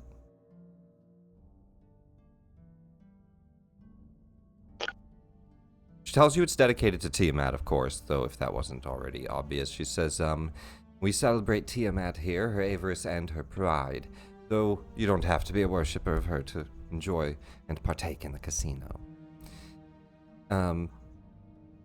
As for what we have a few different games. And to get into Dragon's Pride, you'll at least have to, gain permission through one of the pitmasters. If you wish to partake in multiple games, you can. But just one's permission is enough for me. The pitmasters are so, the master of the Stygian maze, Kaelin Renaudin. He will explain the rules when you arrive at the maze. There's the master of the Scarlet Colosseum. There we have fights. You can pit yourself even against Kai Kiroth, the master there, a red Abishai. And there is the master of the Cerulean Hall. These are games of strategy and intellect. That's run by Nisa Otelian. They're a blue Abishai. The master of the Viridian Den. His name is Snake Eyes. That's Rezrin. He has a habit of rolling all ones in triple Hydra. That's a game of chance. Like Snake Eyes for that? Or... Then there's the master of the Alabaster race. That's Uvashar, a Rakshasa. You'll be betting on the horses racing. They are, I think, today all nightmares.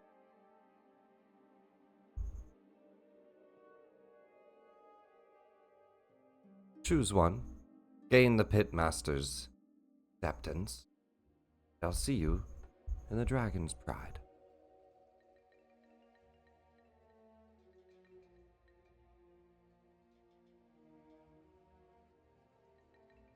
And they leave you in the casino lobby. Chubb looks over to Callian and just shrugs and shakes her head like, I don't know. I like the maze idea.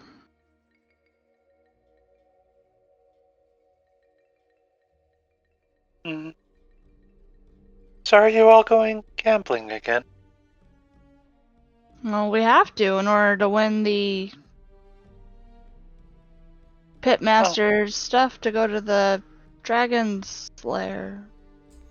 And this place is teeming with all types of devils. Not only devils, but mostly devils, walking about and...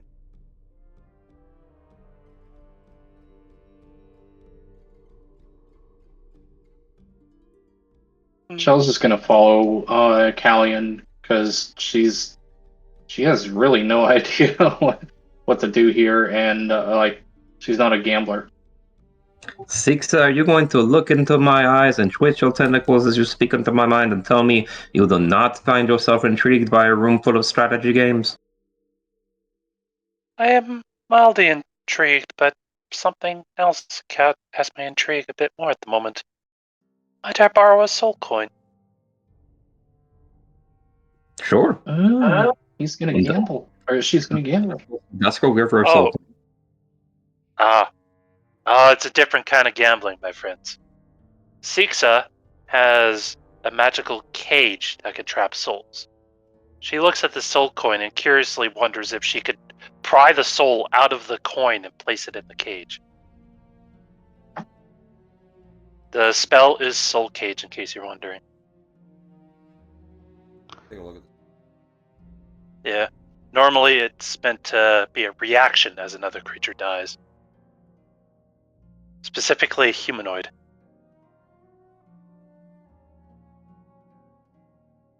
Yeah, I would say you could crack open the coin and react past Soul Cage.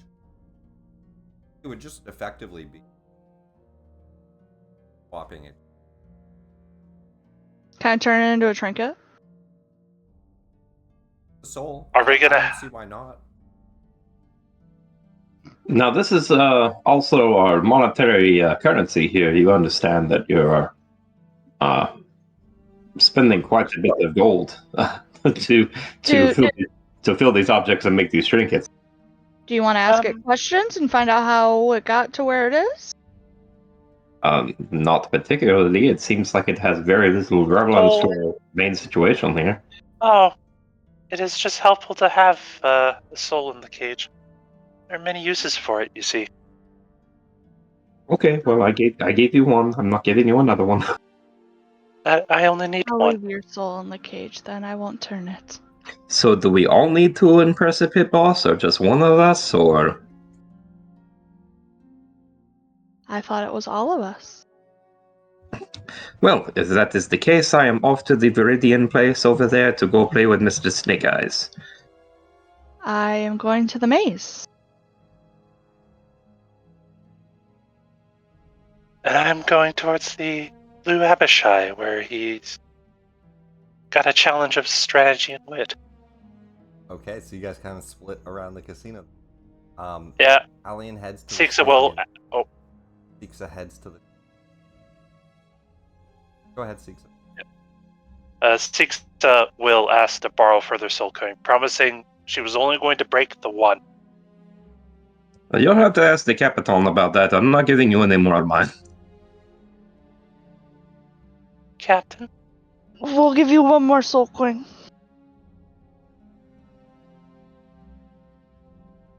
Bet with So that. one chance then, maybe. Well, we'll see. Alright.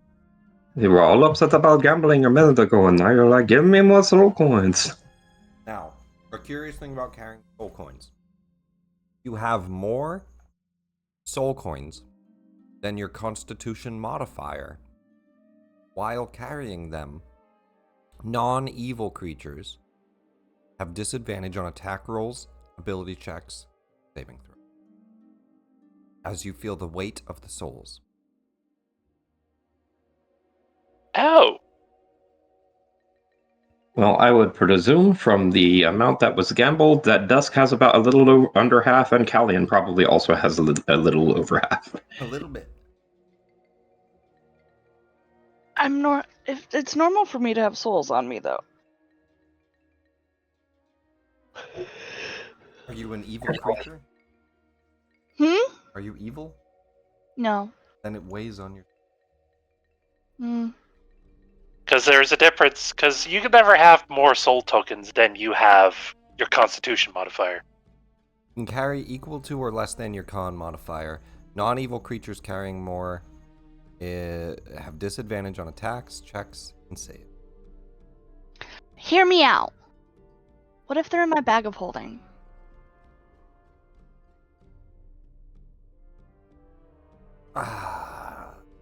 Yeah, I think that's fine. Okay, so holding I them. have 2 soul coins on me and 3 trinkets for 5 souls. I'm just letting you know. So if you guys have bags of holding, that'll work. I don't know if we all have enough. I also have a bag of holding. So we split up. Dusk, you head to the Viridian Den. Al, it looks like you want to head to the Coliseum. Yee. Zeb?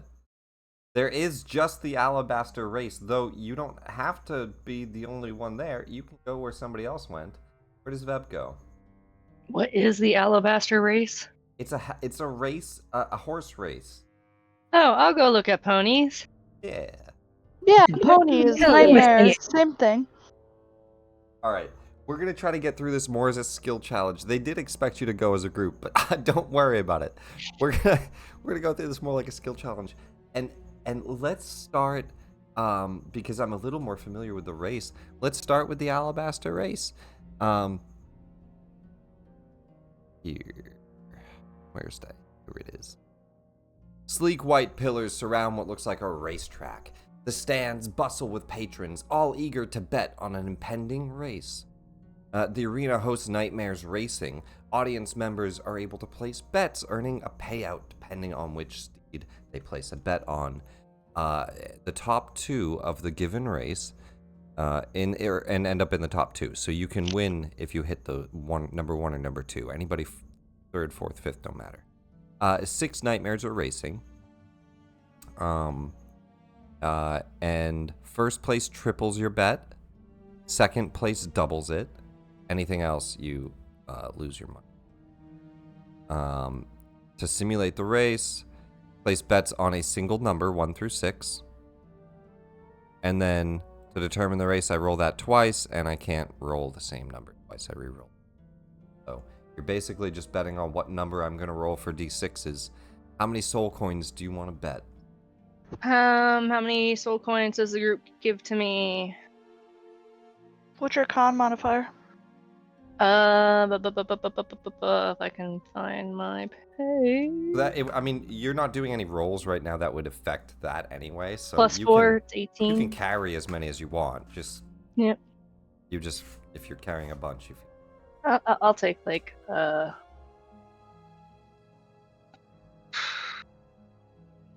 25.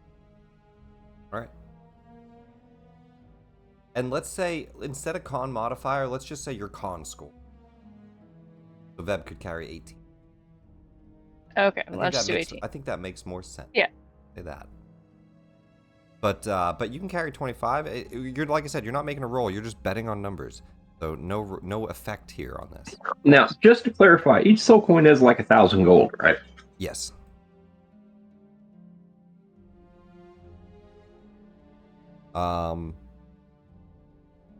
And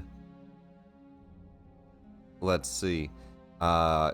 There is a moment while you're standing there in the track. So you can bet on numbers. Bet on one of the D6 numbers. So anything 1 through 6. 4. Bet on 4. How much do you bet? 2 coins. Only 2 coins. All right. If it's first place, you could triple it. So 2 coins on 4. 2 soul coin on 4. While you're standing there, do they have individual names, or you just it's 1 pick a through number? 6. Do you Okay. do you want a name of the hellfire thing? What is it? I want their names. All right. I want the name of every NPC I see. I know. No, we need horse names. Hold on. The They're skin not flare. horses, they're nightmares. Yeah, they need nightmare names, dude. So I know, like, I know, I skin know. flare.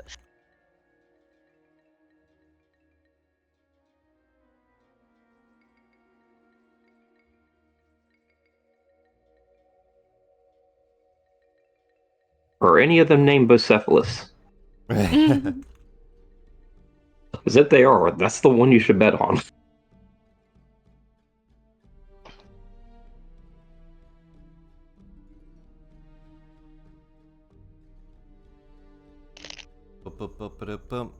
Let's ask ChatGPT for 6 names.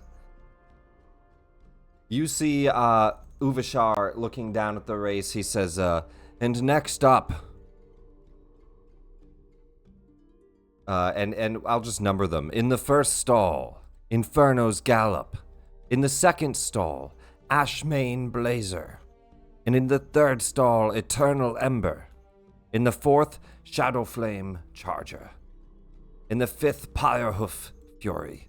And the sixth is Cinderstride Eclipse. Place your bets. Becca got the coolest sounding one. Mm-hmm. I got the one that sounds like a game mount. It does. All right, so bet on number 4, 2 soul coins.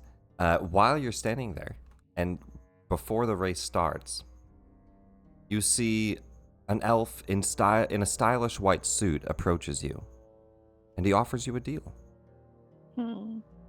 Looking to make some more coins, huh? Maybe. So am I. And I've got a little trick planned that'll cinch the race in my favor, winning me 1,000 or so, at least. You want in? I'll give you a cut of the winnings. Tell me more. Well, if it all goes swimmingly, we'll easily make it to the elite floor. I don't know what that is. The Dragon's Pride. Is this like a beast with 2 backs thing? Something like that. What do you say? Okay, what do I have to do? Well, you gotta do the hard part, which is why I'll give you the bigger part of the deal. 60-40. 600 soul coins to you, 400 to me. You think wait.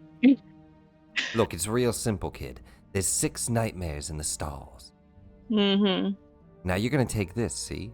And he hands you a potion. And all you gotta do is go ahead and drop that in one of their feed. Now, I saw you placed your bets on 4, and so did I. I think you got a keen eye. But you and I both know 6 has a good chance. Why don't you go ahead and just poison old Eclipse?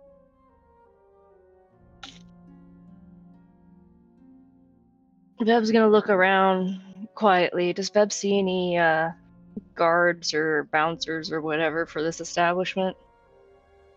There are 3 pit fiends at each casino game. Beb is gonna say very loudly, "How dare you, sir, try to make a proposition to assassinate one of these fine beasts?" He says, whoa, cool it, Toots. It's not an assassination. They're just gonna feel real sick about halfway through the race. Beb doesn't like them now. You know what? Sure, I'll do this for you. I'll do it real good. You know what? Why don't you give me that? He hands you the potion. Beb drinks it.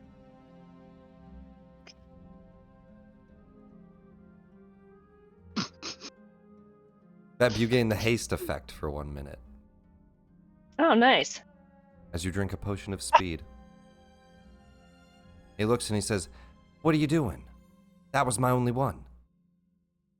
Well, that's unfortunate.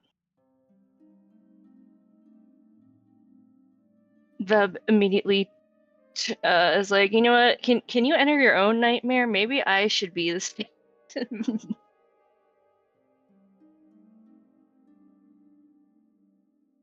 No, it's I'm horse on the track now. Did you know it wasn't poison? No, but that's what makes it fun.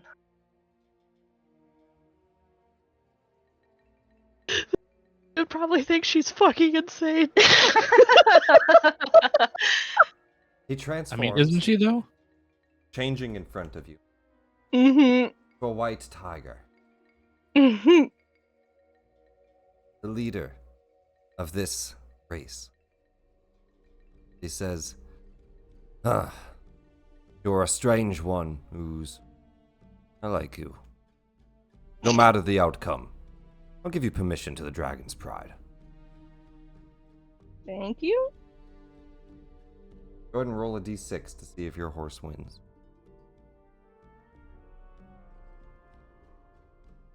Sit under, damn it.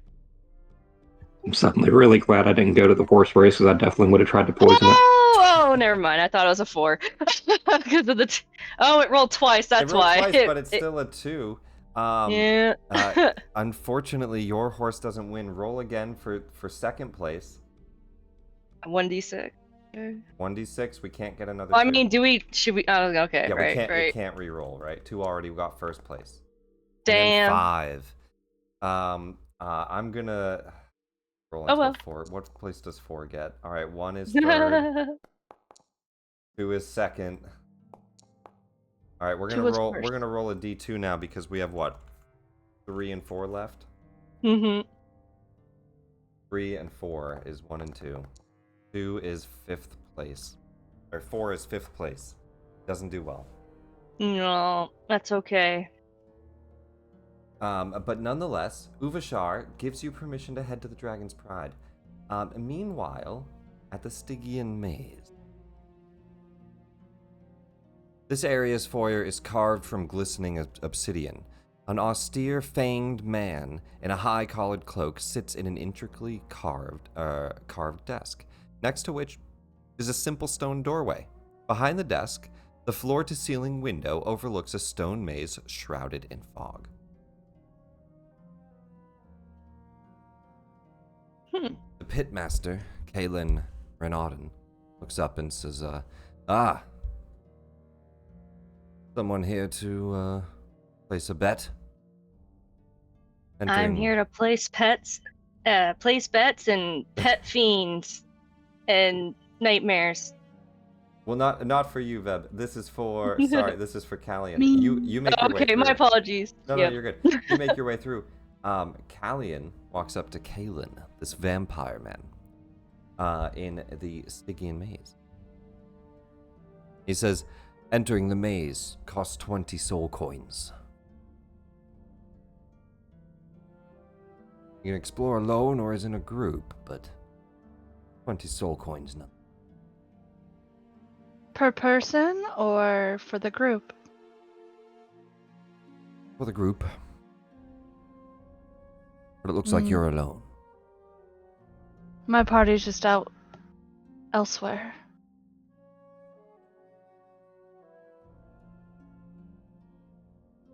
Well, you want to enter alone?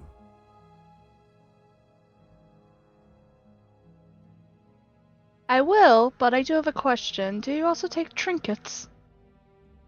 Soul trinkets.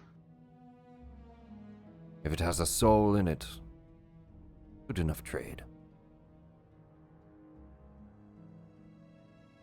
I will give him 18 soul coins and my death slot soul gem and my cloaker little cape in the wind.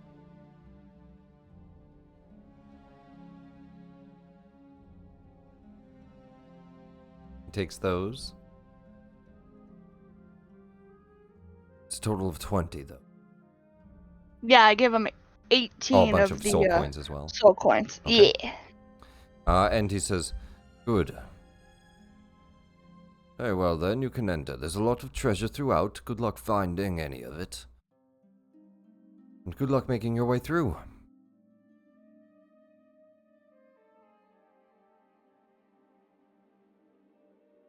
The passageways, they're constantly moving.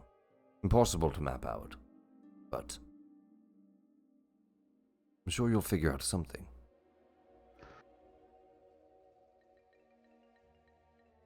Labyrinth. Not a maze. Not a maze. Not a maze. A labyrinth. As you make your way in, characters can explore the maze. Have them designate a leader. In this case, you're alone. Me! It specifically says if the character is exploring alone, that character is the leader. I didn't need it to say that. The leader then ventures through the maze. Investigation or survival. The DC's 20 to discern your best path. On a successful check,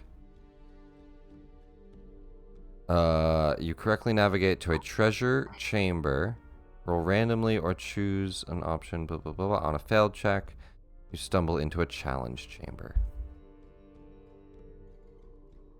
25. Give me a D10 on the treasure chambers. A D10? 4. This chamber contains a gurgling pool of turquoise water. If you spend a minute in it, you gain 2d10 temporary hit points.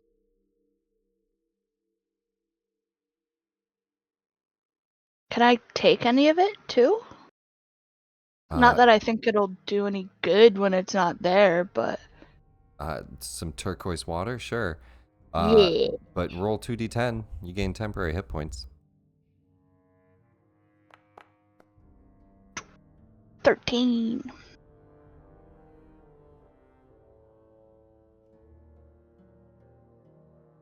And how do you make your way out? Wait a minute. I don't. I keep going. There's only one exit. Each room should only be encountered only once. Okay, so you can't re-roll. There's only one exit? Let me see. Yeah, it's a labyrinth. It's not a maze. Yeah, but what roll gets you out? Let me see. How do you escape? You don't.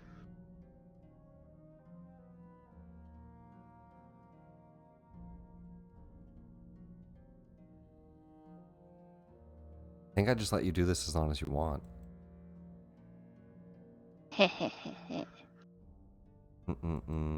It can explore the maze alone, or you can just explore the whole place.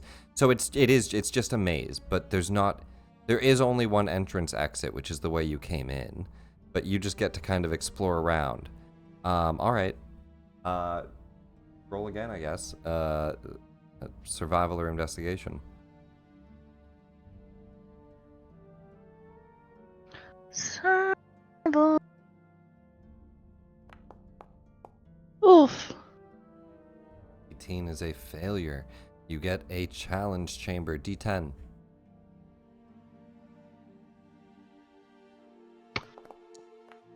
Seven. Oh, the best one you could possibly get. A hostile, but sleeping. Part Bahir.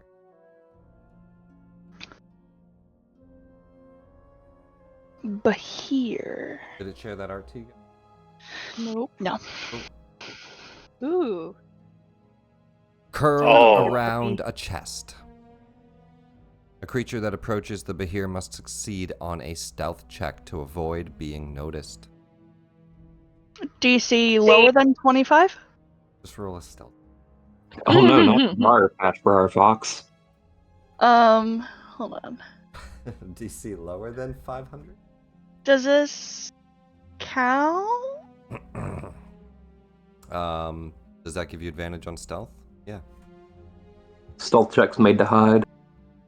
Am I technically hiding from it? No, sorry, you're not hiding. Cool, No. cool. You're actually going up to it. 30. It's still a 30. DC was 16, yes. You open up the chest. It's unlocked. It contains 50 soul coins. I already made more money? You made 30 soul coins so far. That's the bad room. Got 10 back. We'll come back to you in a moment as you traverse the maze. Let's go above you. The Viridian Den. The walls and ceiling of this cozy den are made of luminescent jade. Rowdy patrons gather around gaming tables, scowling at dice and cards as they test their luck. A green-scaled draconic devil moves between games, idly chatting players. The pitmaster, Rezrin, observes the room while everybody seems to be playing. If you have 1,000 or more soul coins and are in here, he is already impressed with you. So how many soul coins do you have? I don't think you have anywhere near. No. If Callian has half of them, I have roughly the other half, so somewhere around 80. Yeah, so he's only really impressed with people that have 1,000 or more. He's hard to impress. You can partake in 2 games, Drake's Auction and Triple Hydra. Drake's Auction is a card game with a minimum bet of 20 soul coins, which go into a pot at the center, and then you can get the whole pot if you win. The game is to amass the highest ranking hand of cards. Triple Hydra is a minimum bet of 25 soul coins. It's a dice game where you roll 3d6. And if none of the numbers are the same, that participant wins. I think I'll try Triple Hydra. All right, Triple Hydra. Here, let me just read through this then. The minimum bet of the game is 25. And I'll say the whole table puts in 25 for this first game. And we'll say there's... Roll me a 12.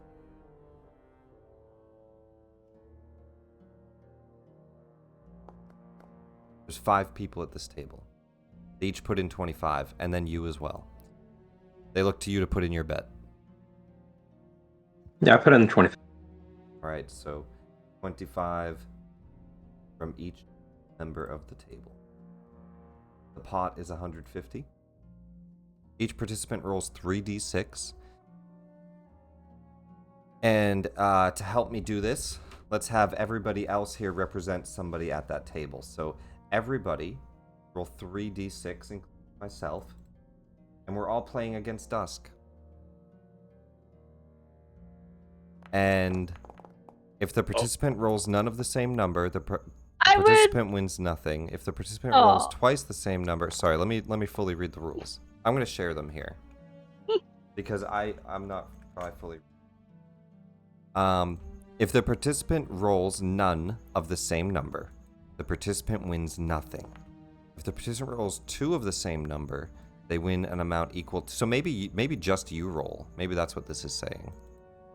So you're not rolling against people, you're just rolling to see if you win anything. Equal to or twice their starting bet. If they roll 3 of the same number... Okay, so it is just you rolling them. You rolled a 4, a 2, and a 2, which means you got the second option, twice your bet. So you won 50 coins. You bet 25, you won 50, which means you made 25. If you roll 2 or more 1s, the roll is called Snake Eyes. In addition to the normal payout, you also get additional payouts equal to the starting bet.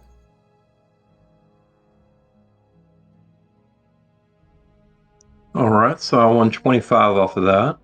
And I know it says Talons, that's because they exchange soul coins for Talons here. And I didn't want to do that to you again. So, don't worry about it. Talons is this casino's currency, and you guys already complained about that. Killing me, Smalls. I know. I'm like reading through the Talon part, and you guys are like, ugh, we've had to exchange this for that for this. It's like, it doesn't stop. And I was like, we're not doing it again. So anyway, 25 Talons. Did EA Sports write this? That's the first roll, though. It's a pay to win. It makes you feel like you're not actually spending your money. You forget that $20, and now you're just thinking about the thousands of Talons you have. All right, I'll go again. I'll bet the 50 this time.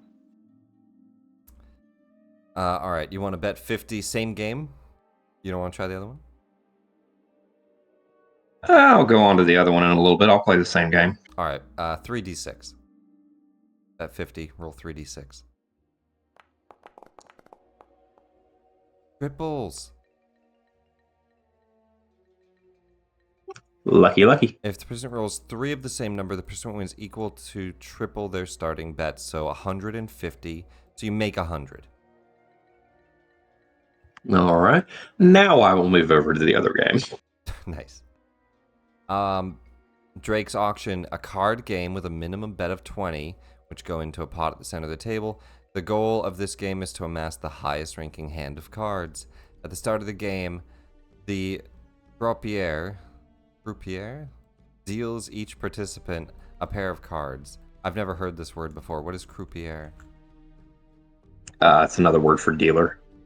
Me either. Croupier. Croupier. Draw 3 cards and lay face up next to the pot. These cards are up for auction.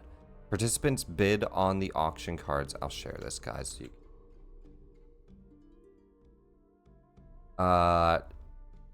The dealer draws 3 cards. He lays them face up. They're up for auction. Participants bid on the auction cards and win the highest bid. Or the highest bid wins the card and adds the bid to the pot. Once all 3 auction cards have been sold, all participants reveal their hands. The highest ranking hand wins the whole pot. To simulate play, you roll 2d12 in secret and then 3d12. So set your thing to self. Set your thing to self roll. All right. And then roll 2d12. And then I think you can reveal that to me. Yeah, perfect. So I see that as question mark. So that's your private roll. And then 3d12 and show that number. So roll 3d12. And these represent the auction cards.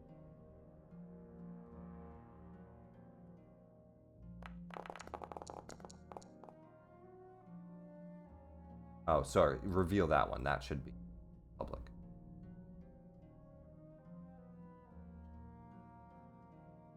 Right click and reveal.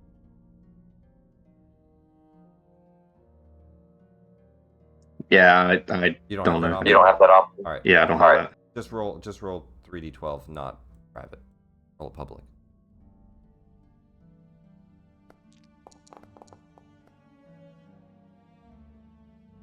All right. These represent the auction cards. On a winning bid, you can add the number rolled on the die 1 to their total roll. So, so actually no, I need to bid. I need to bid with the other people at the table, right? So I'm trying to get the highest numbers. Never mind. All right, so this is how it works, and this game, and this is where everybody else participates as a participant. 5 people at the table. We all put in a pot of 20. How many talents or how many soul coins do you bid? I'm going to get to re-roll after I tell you this. Yeah, we're gonna do new rolls.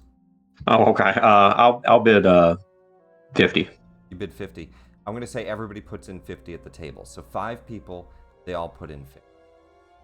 So 50 times 5, and then your 50. So 300 in the pot.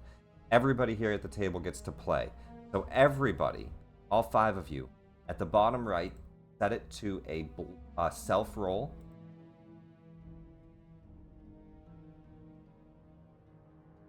Actually, I'm sorry. Do blind GM roll. That way I can reveal it. Do blind GM rolls. And then roll me 2d12. And now this is going to represent your bids at the table. I don't see my roll though. I know, but I do. Oh. But don't we need to know ours to know if we're bidding or not? You guys don't get to choose how much you bid. It's just... Oh. Yeah, it's a card Gotcha. game, right? So yeah, I've already anteed in. this is basically your card hand. And then 3d12 shows the auction cards.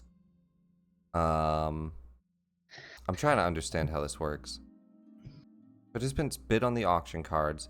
The participant with the highest bid wins. To simulate the play, each participant rolls 2d12 in secret, then roll 3d12 and show the number rolled. I don't understand how does this work? The highest. So If the highest totals are tied, no one wins. At the end of the game, the participant with the highest total wins. So I'm supposed to be able to see those 2 dice, so I know how high I already am, and whether or not I need the cards that are in the auction. But how do you bid? What do you bid? I don't understand. You're bidding on the 3 cards that are in the middle.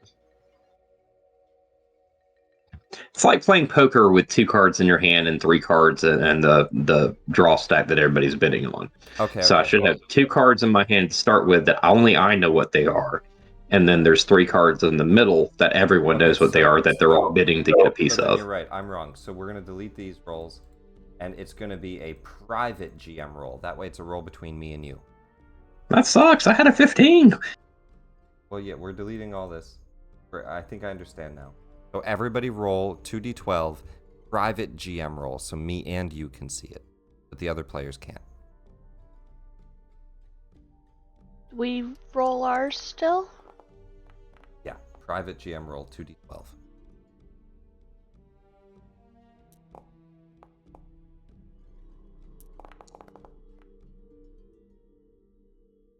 Okay. I need Veb and... Oh, it did Farron, so I can't see it. Oh, okay. Give me 1 second. What do I need to roll? Alien. Can't see that? I think you It have it shows as... me it as Farron. But you can't read it? You have it as blind, not private? No, I did private.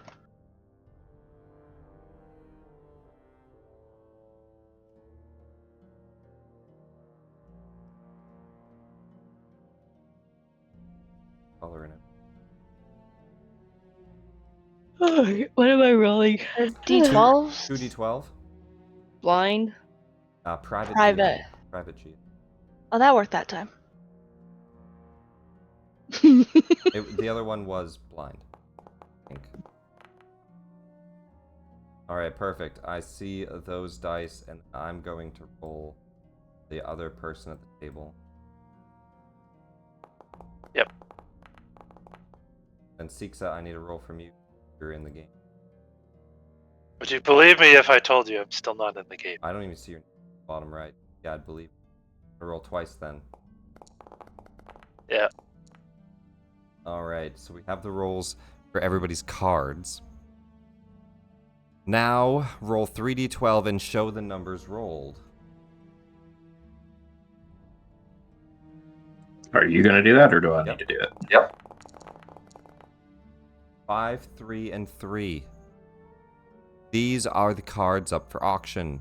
On a winning bid, the participant can add the number rolled to their die. So how do we bid? Participants bid on the auction cards, and the participant with the highest bid wins and adds them to their pot. So how do we bid?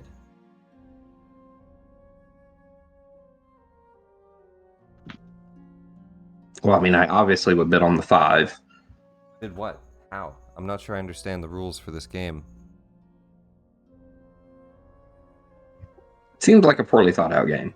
Is it? Does this just not work? What do we bid? More soul coin? I mean, I would guess. More coins, and they're added to the pot. And then... Once all 3 auction cards have been sold, all participants reveal their hand, and the highest ranking hand wins the pot.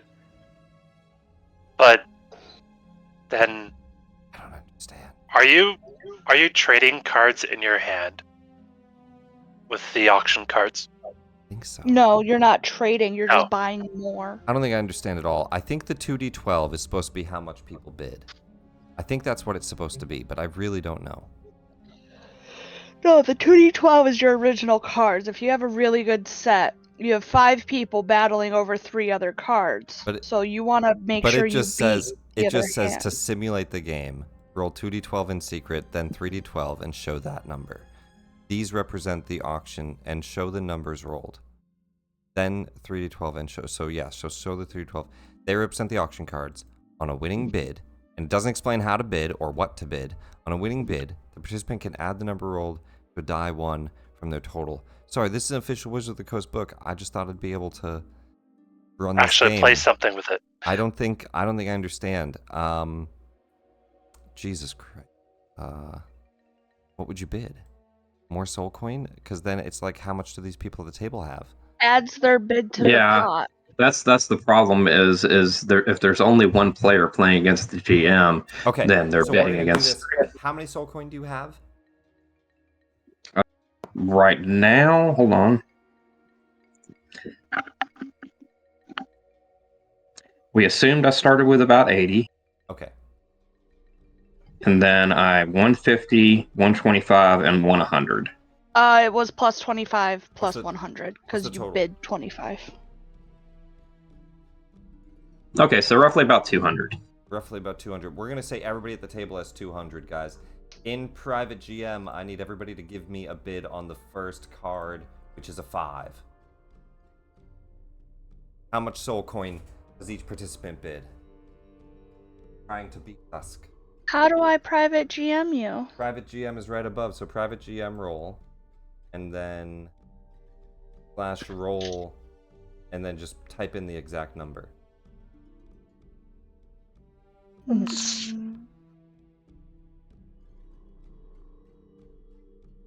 Alex, you have to actually try.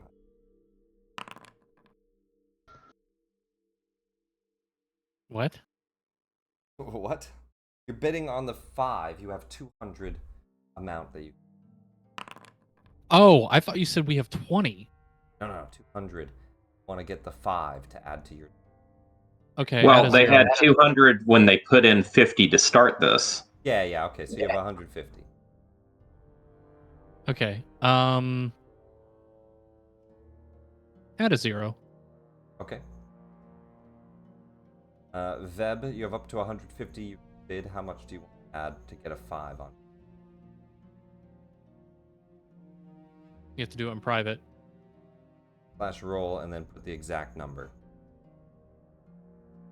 What do I even know what the number is? This is just a guessing game? You have up to 150. You're rolling to buy the number 5 and add it to your...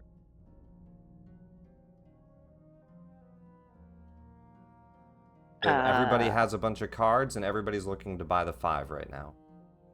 Okay. Everyone has 150 in front of them. You can also buy the 3 and the 3 after. Just tell me what to roll. Anywhere from 0 to 150 soul coins. Buy the 5. You're not actually spending the soul coins, man. It's not you. You're represented as a random player at this table. Then, I don't know, roll 5? Well, don't say it out loud, but anywhere from 0 to 150. Buy the 5.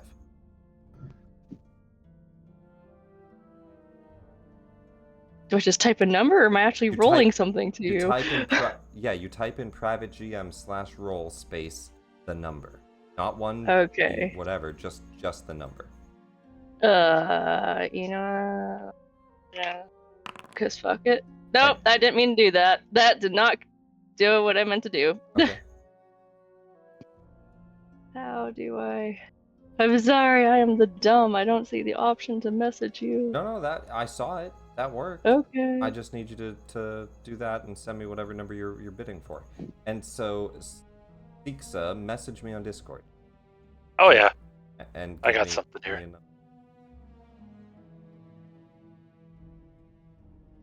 And I should say your number that I rolled for you, your total is that. Okay. All right, perfect. Dusk wins this round, but pays all 150 soul coin. The table kind of grunts, upset at how much he bid, but only Dusk's soul coin is put in. Everybody else has put in this much. Chell put in 4. Chell wants to win. 40. 40. Oh, you put in just 4. All right, you added a 10. I said add a 0. So 40. Yes, the first number 4. The second one. So, Dusk, you just put in 150. You now have a +5. The 3 is up for auction, which the other 4 of you get to bid on now. You have 150 each. Only Dusk spent the money as he bought it.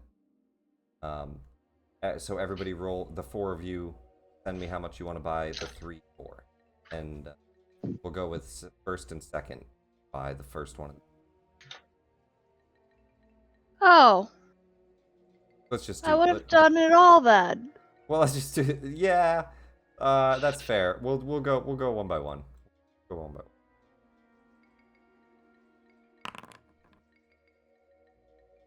That was exactly where my brain went. I'm like, well, the highest number, obviously, I'll just bid it all on that then. Well, yeah, but 3 and 3 could be a pair of 6. All right. Are we doing it by pairs or just the highest number of the total? The highest total. So 3 and 3 is 6. 5 is only 5. Well, that would only be 6 if I could get both of them, then, wouldn't it? It would add it to your. You have 2 cards in your hand. Right. Or the proud owner of I a managed third to win 2 of them, I could only get 1 of them. So it's best Why could you? bet was to get the highest one. Well, yeah, if you're spending all your coins. People didn't bid that high. All right, Alex, bid on a 3.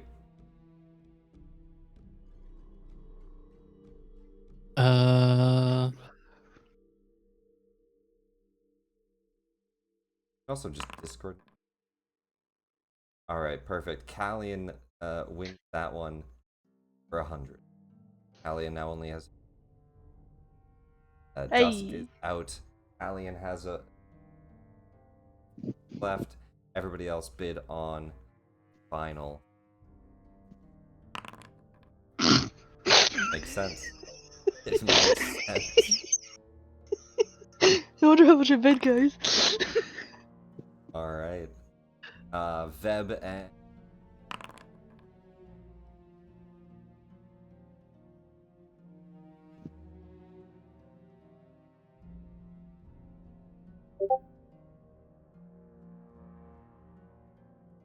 we have a tie. So for the tie, let's do rollies. Tel and Siksa, roll a d20. My math was wrong. I'm actually I need to minus 10 from that.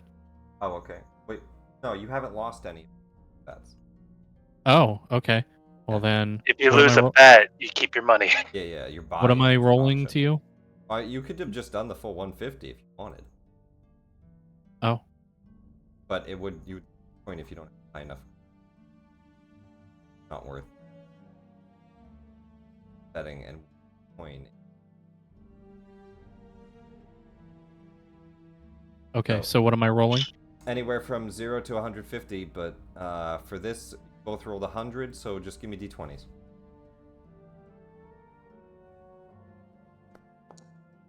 How many people are playing?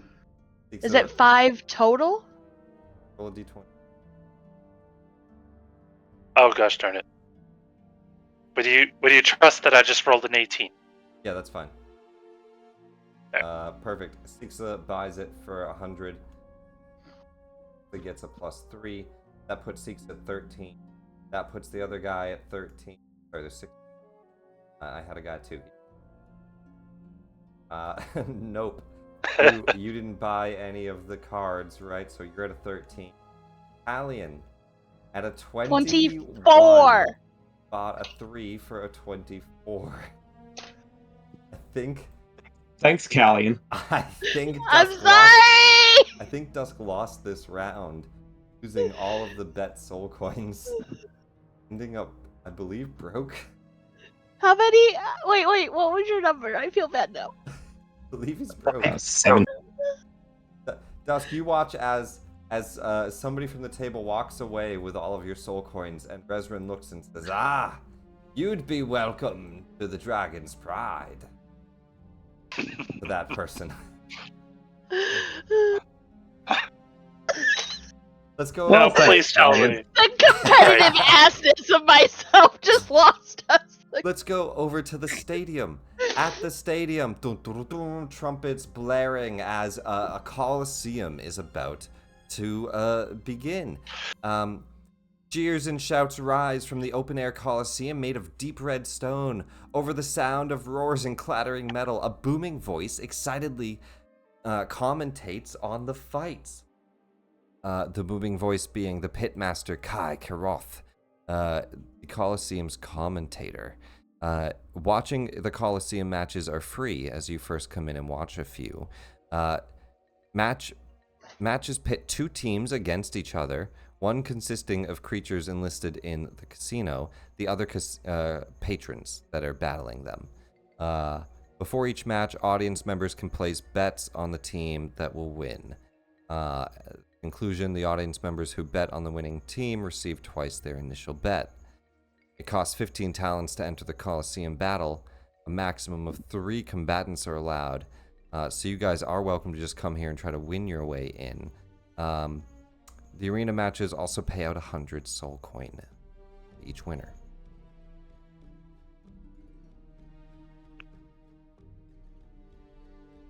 Well, should you wish to enter the casino, or to enter the Colosseum, your party can either be filled with veterans or you can wait for your allies. 3 allies can fight at a time, so only 3 people. Parties are only made of 3. They're divided into 3 tiers, Tier 1, Tier 2, and Tier 3. And each time that you win, your doubles win. Or your winnings double. Doubles win. Your winnings double. So 100. Your doubles double? 100 winning becomes 200. If you want 1,000, it becomes 2,000. Depends on how much was. I think it just like it goes up and up. So I think if you win all 3, you win triple winnings. Okay, so you said something about like waiting for. So you am can I just, waiting for my party? You or could just what? You could just place bets on current fights, or you can fight yourself. Oh, gotcha. To fight yourself, you need 2 allies. You can fill your party with veterans, or you can wait for your party. I'll just bet on the fights happening.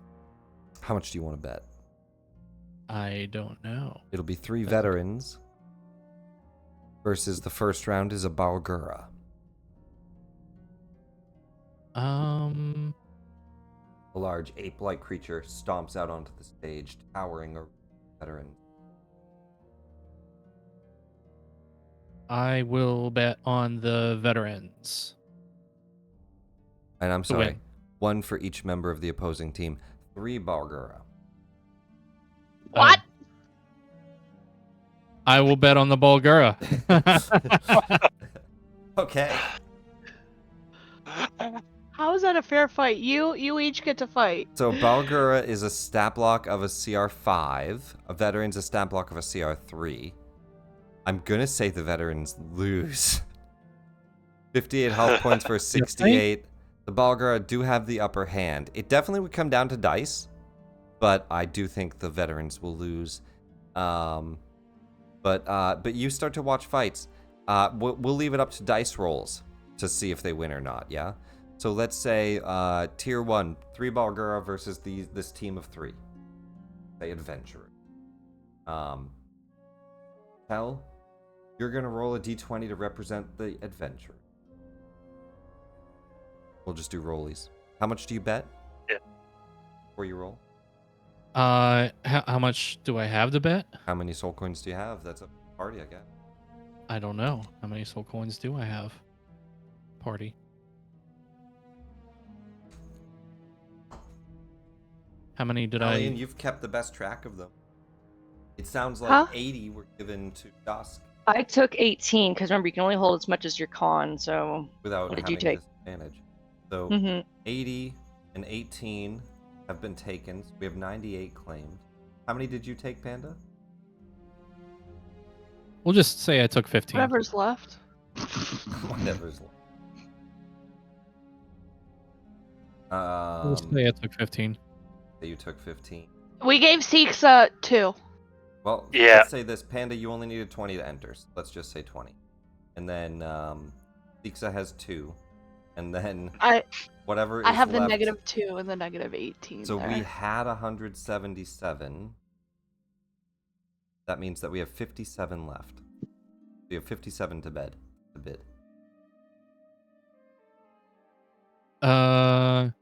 Chell will bid. And there's 3 rounds to bid. Oh, so there's 3 fights. Tier 1, Tier 2, and Tier 3 fight. So yeah. All right, she'll bid. I'm sorry, if they win. She'll bid lose. 3 to start on the She's gonna bet on the veterans to lose. She'll bet 3 to start. It is just going to be rollies. Go ahead and roll. So 3 on the veterans lose. Roll a d20. You represent the veterans. Private or public? Just a d20. Public.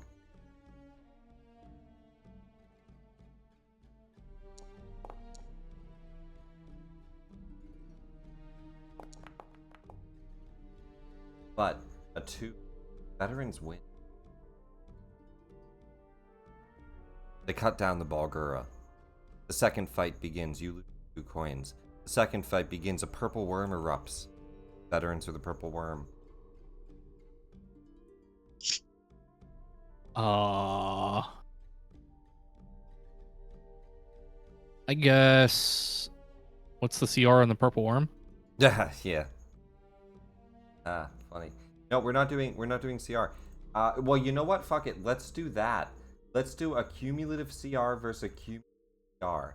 So, 3 veterans is a 15, and the purple worm is a 15, which means we're each rolling 1.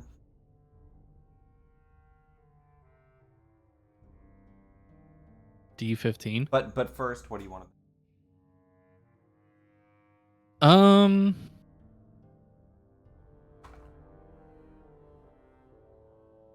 4.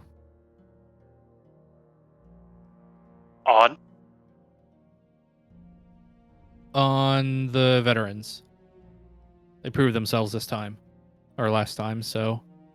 Okay, yeah. You represent the veterans. Give me 1d15. I get a 5. The purple worm, cut down. Gain 8 coins. So 4 on top of 4 that you did. -3. -3. Add 57 -3. And +4. Hey. 58, yeah. Okay. The final fight. 2 iron statues built to resemble pit fiends lumber into the arena.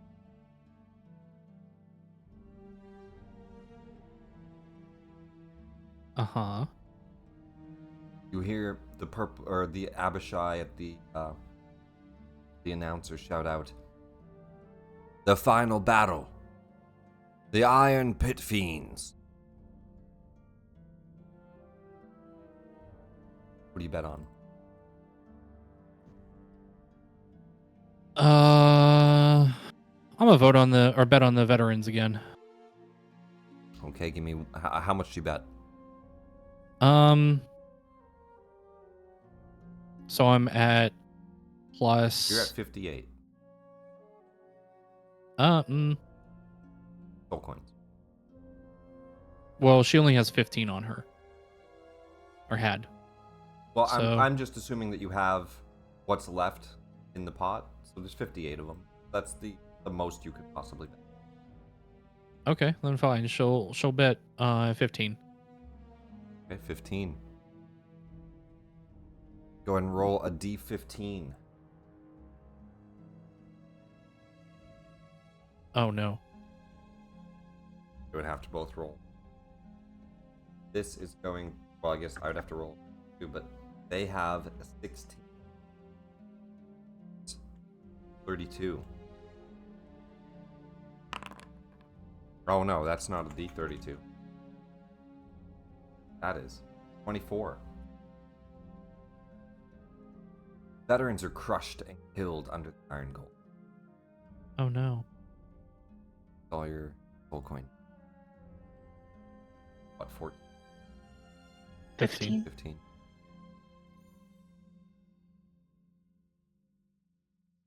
The arena master looks out and says, "Is there truly anyone worthy?"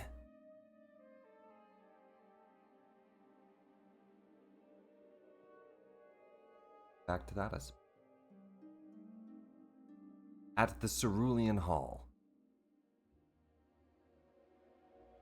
Blue crystal pillars reach towards the gaming hall's ceiling. All is quiet except for the clinking of coins and shuffling of cards. Walking between the tables is a lean, blue-scaled devil with dragon wings. The blue devil is the room's pitmaster, stoically moving between the gaming tables searching for a worthy opponent.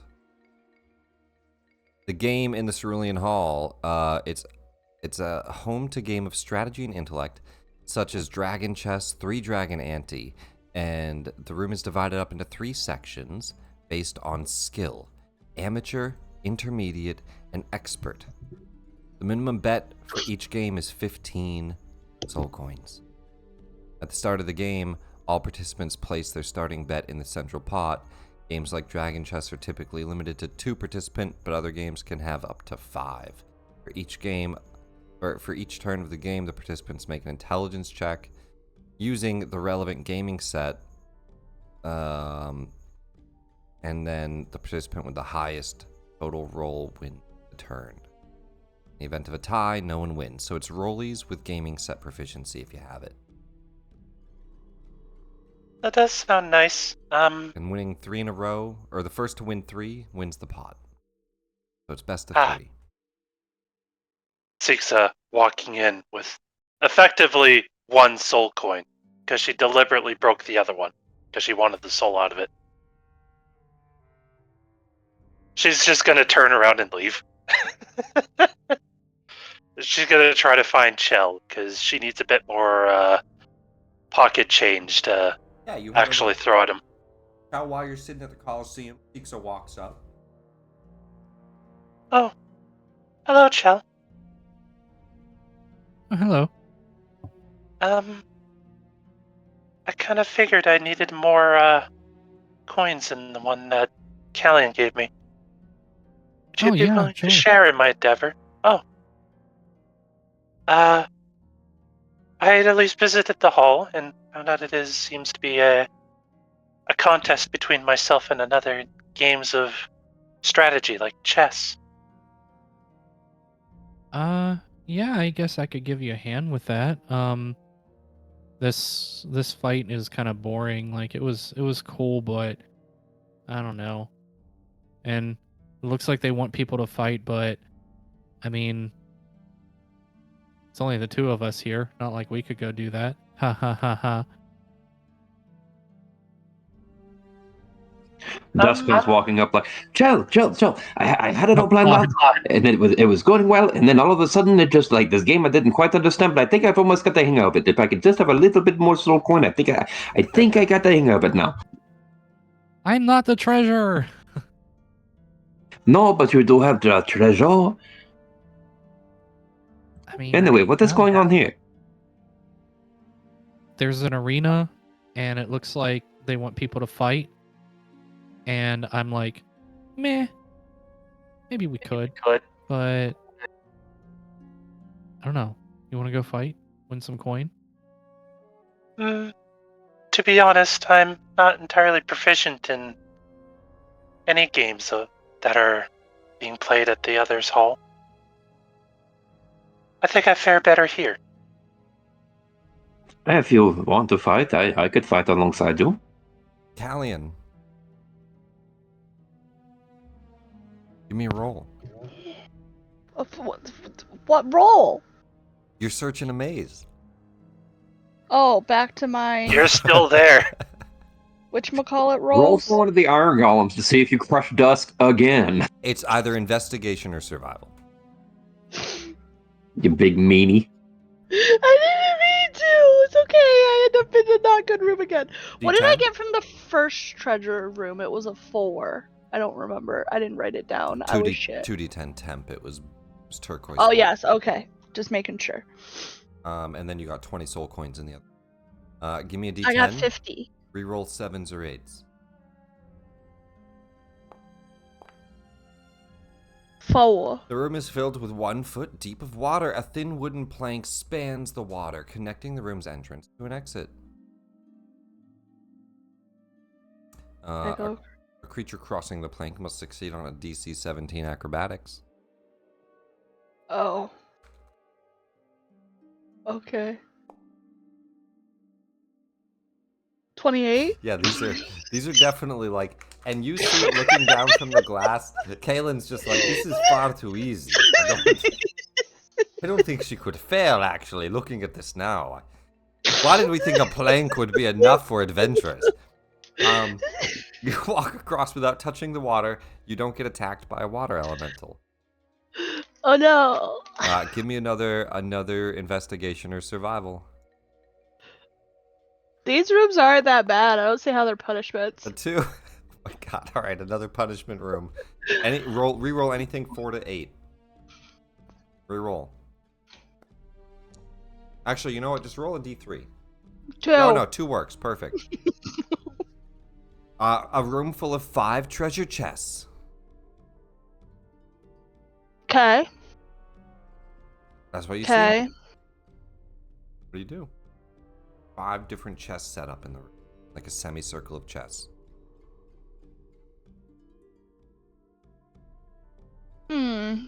What's behind door number 1? I want to go for the third one. Okay. I want to check it for traps. Sure. Do investigation. I am amazing at these. No, I'm not. We just rolled a 1, 2. It's a 2. Yeah. I mean, no traps. It's no traps. Yeah. No. It's Where fine. was this when you were rolling d12s? No traps on this chest. In fact, none of them are trapped. You open the chest. It bites your hand as 5 mimics appear around. We'll come back to that. Yes! Up in this chamber, the 3 of you are meeting Stixa, Dusk, and Chell. Meanwhile, Veb makes their way as well, as you have gained permission to the Dragon's Pride already. Mm-hmm.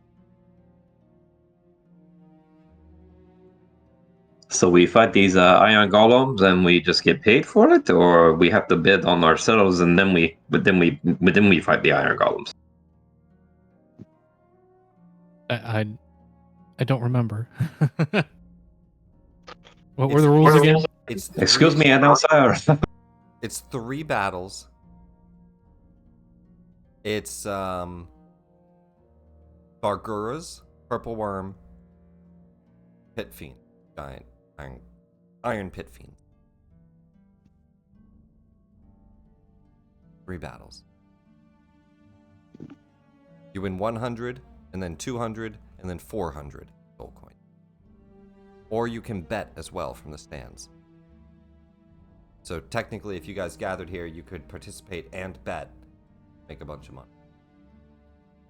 But you'd have to win the fights. Well, I have already lost a bunch of money, but if we can just gain money, I don't see the harm in doing this. I think we could win.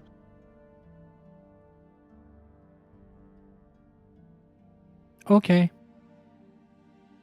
Right, so who's going? It's only 3 participants, yes? And Callian, I'll give you one last roll, and then I'll have you group up with them. Give me investigation or survival.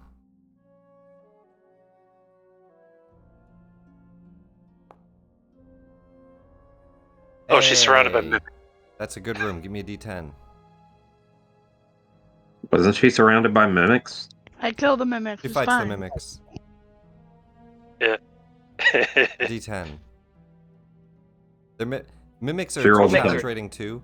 I I keep honestly one as a pet. I put it in my bag of holding. battling 5 mimics. Let's just say this. Give me 5 D20. Any of them 5 or below, a mimic gets a hit on you. All right, 1 hit from a mimic. Everything else is handled. You take a D8 plus 3 damage. Hits the temporary hit. So out of that 2d10 temp, 4. One of the mimics does get a bite. Other than that, you stab down some mimics. They don't have a lot of health. 12 armor class, low health. I don't want to hold this back with a mimic. 10 for treasure room. A 10 for the treasure room. One of the room's stone walls has a simple stone doorway, which leads out of the maze. Out. Boo. That's a 10. No, I'll give you one of the other treasure rooms. That is the way out, though. Planters filled with sweet-smelling flowers line the walls. At the center of the room is an unlocked wooden chest with 75 soul coins.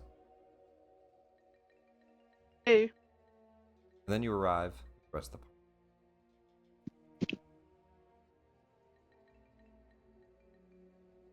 I was kidding. Just a treasure chest following. Thump, thump, thump. Wait, do I get invited after beating the dude's maze? Does he invite me? It doesn't say. What the fuck? Uh, I just beat your maze like it was nothing. No, bringing 3 or more. Oh, okay. So, yeah. So they had different ways. Basically, if you found all 3 treasures, and you found 2 of them before the exit, if you found all 3 treasures, so basically, if you kept rolling on the treasure roll, and you find all of them, then he's impressed. But I'll say, yeah, sure, he invited. Yeah. You only needed 1 person. You guys have, so. I don't Oh, care. wait a minute. So we only needed the approval of 1 person. No, I didn't say that. As all of you gather up at the Coliseum. You can skip past this if you want, but there is a Coliseum fight ahead and a chance to win more soul coins, or you just move on. I definitely think the odds are stacked heavily in our favor. It seems like those soulless golems out there don't have nearly the spirit that we have. Well, since we're all here now, who should go down there to fight then? not it. I will go fight.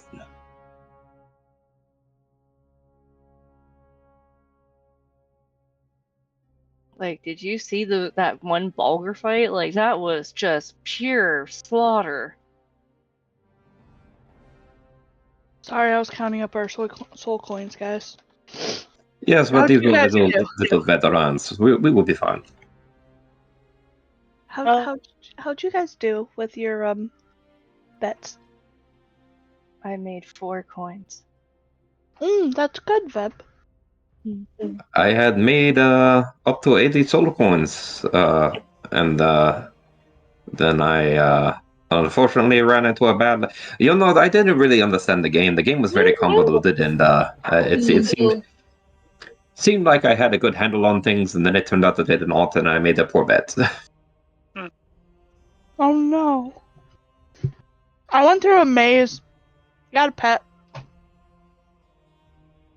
Got some really fancy water. Got a lot of soul coins. No big deal.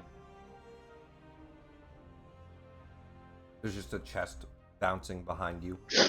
A tongue rolls out and it says, "I can hold your things, but they will be slobbered on." Oh, it's just like Vab. Anyway, would anyone else like to join me in the arena? I can join you. Joe, this kind of seems like your bag. You don't want to fight? I mean, I do. It's just okay. Besides, we're the only ones without favor yet, I suppose. I got invited. Let's do this. Don't worry, we'll Yeah. make a quick look at this and we will kill all of them and we will be invited as well. It'll be fine. We shall be richer. Alright, so Chell, Siksa, and... The 3 of you step forward. Yep. Kai Karoth looks and says, "New heroes for the arena." 3 of you step up. The first battle will commence against 2 Bargura. What are the bets that we are placing, if any, on the people that are watching?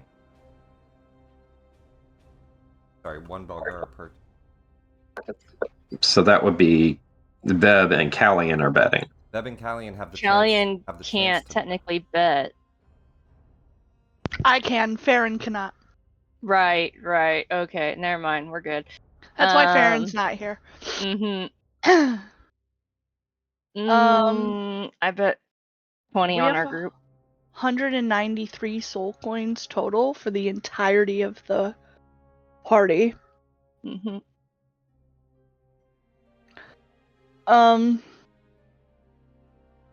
I want to stay within range of them, that if one of them dies, I get their soul. Let's do 120 total between me and Veb. Okay. Veb's excited at the increase. That leaves us 73.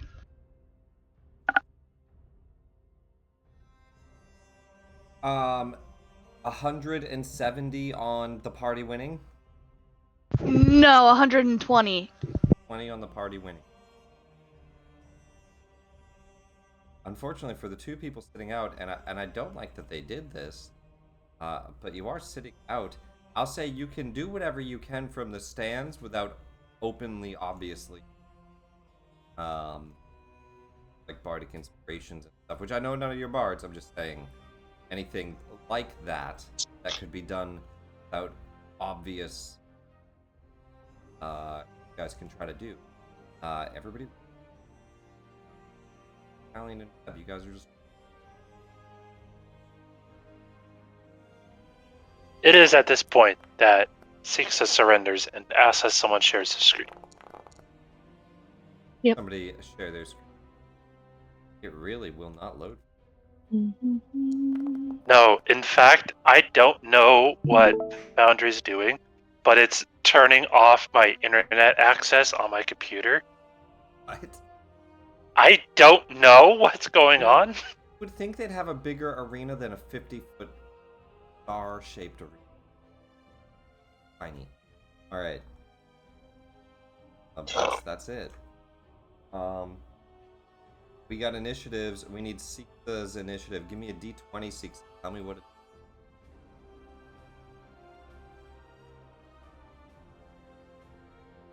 is. Nat 20. Nat 20, you have a +5, so you're a 25, so you are second. Great, nice. You guys rolled high. You're first to act. Chell. Bargura stand ahead of you and roar, start to stomp the ground of the arena. The red dust comes up into the air around them. The crowd cheers, and you, Alien and Veb cashing in. That's Garoth says, "Let the battles begin." Waves a flag. Bonus, bring out my echo. And I'll say you could have had that. Unless you want to have it out somewhere up near. Part of your plan.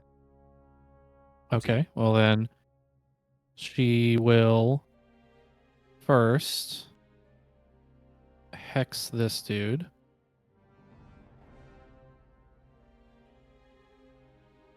Target. Cast spell. Hex the strength, I assume. Yeah. And then she's going to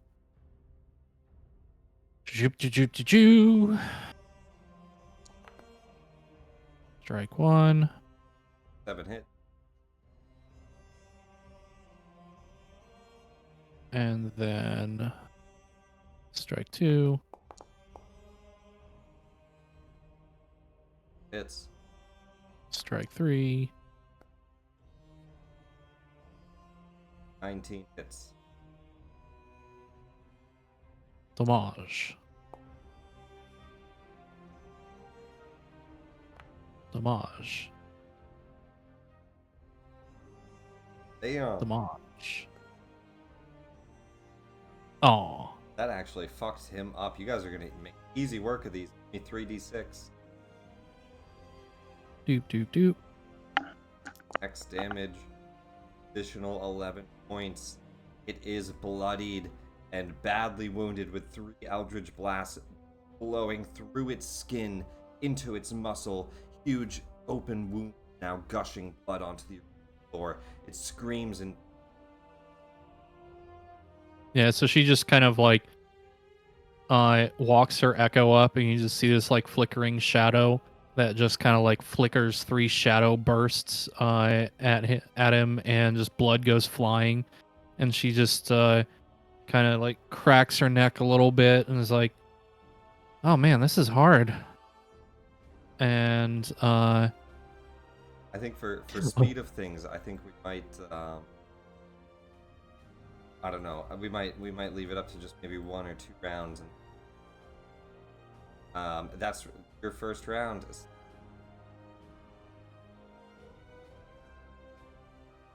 Well, do say where you're at, though. Say again? Saying where you're at. Actually, no. She'll move over here a little bit. Yeah. Front of the arena. Sixa doesn't. Yeah. Sixa doesn't feel like playing around too much. I would like to cast a 5th level fireball. Level fireball. You got it. Go ahead and. Yep. I'll put it in here. Yep. We'll say that it doesn't.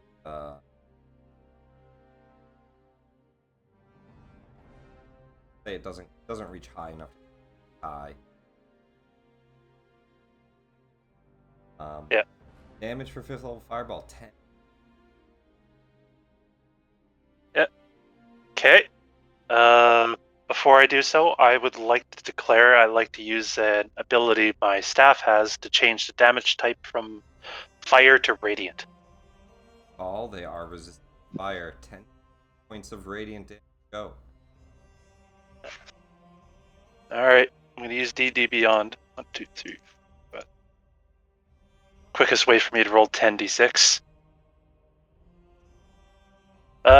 A grand total of 22. 22.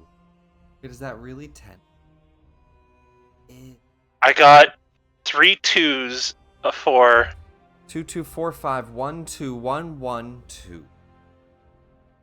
22 points of damage. Lame.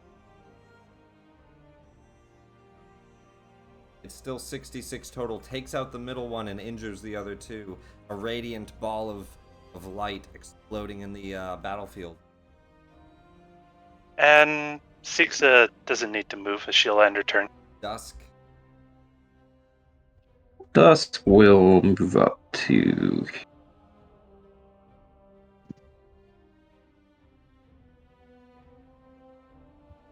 And we'll attack this guy. First, he's going to hit with the Careless Whisker.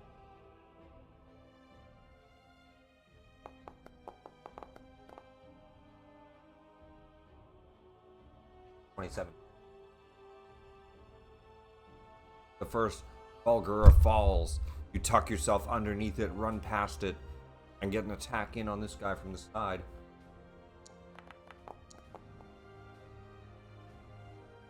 I meant to do damage there. Hold on, I meant to roll damage. Okay.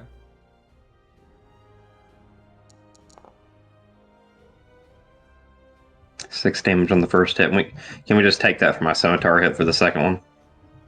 That's fine. Scimitar hit. It would have been 2 higher, but yeah. So just ignore this roll. Give you the choice to just.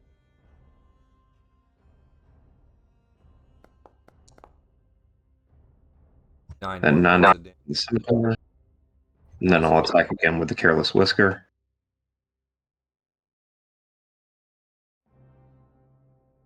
Struggling blades from. Oh well, the scimitar actually should have been an advantage. That's fine. I'll roll this one at advantage. Crit fish. Yes. I'll go ahead and do my sneak attack damage on this one. Okay. Sneak damage. Let's see. I roll 3d6 plus 1 is a 46 sneak attack.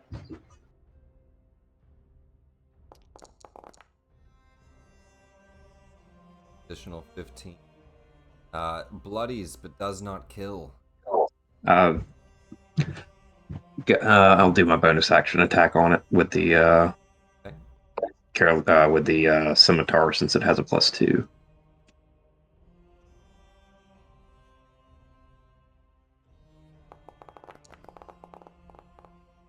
Double nat ones. Hurtful.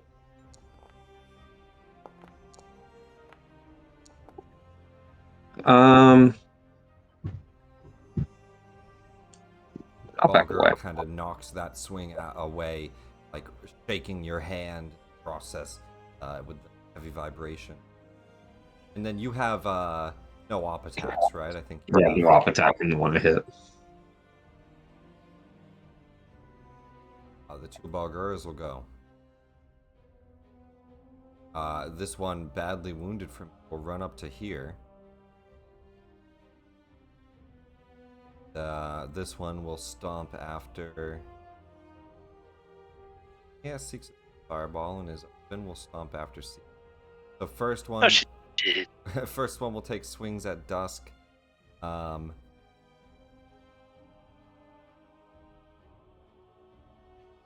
It's gonna do reckless. It'll do a running leap towards you and leap, like right in front of you.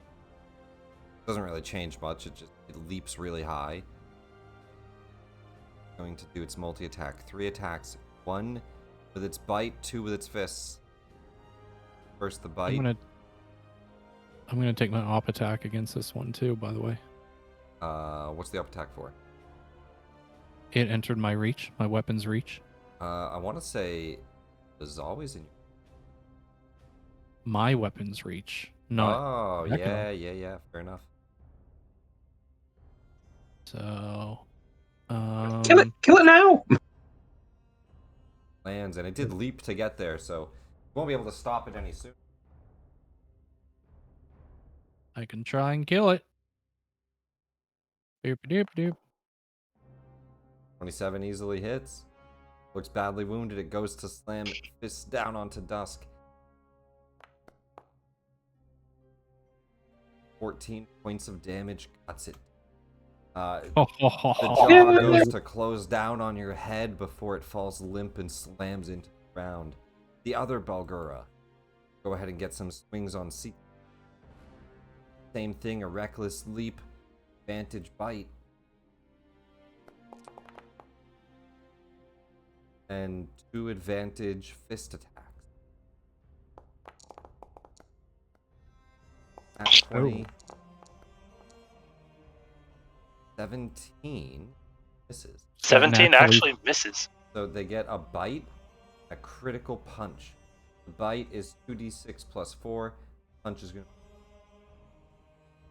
Just got critically fisted. Oh. Actually, I think I can ignore the bite if I reaction shield. 26? I believe my AC should be 21 because I'm attuned to the orrery. It's at 18. The Ori adds how much? Plus 1 3. from one feature and plus 3. Okay. That would put you at 21. Plus 5 would bring... Meets it, beats it with a hit. Oh, so... fuck. It wouldn't matter then. It wouldn't stop the hit, unfortunately. So you get hit twice.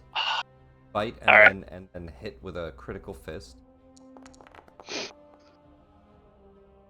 35 points of damage. But then you guys go and we can basically, I mean, Chell, you step up and attack, and Dusk is attacking. This thing gets cut down here round. Skip to round 2. You guys win 100 soul coins. Now, the rules of the arena. You can buy out your exit for 25 soul coins, or you can move to the next fight.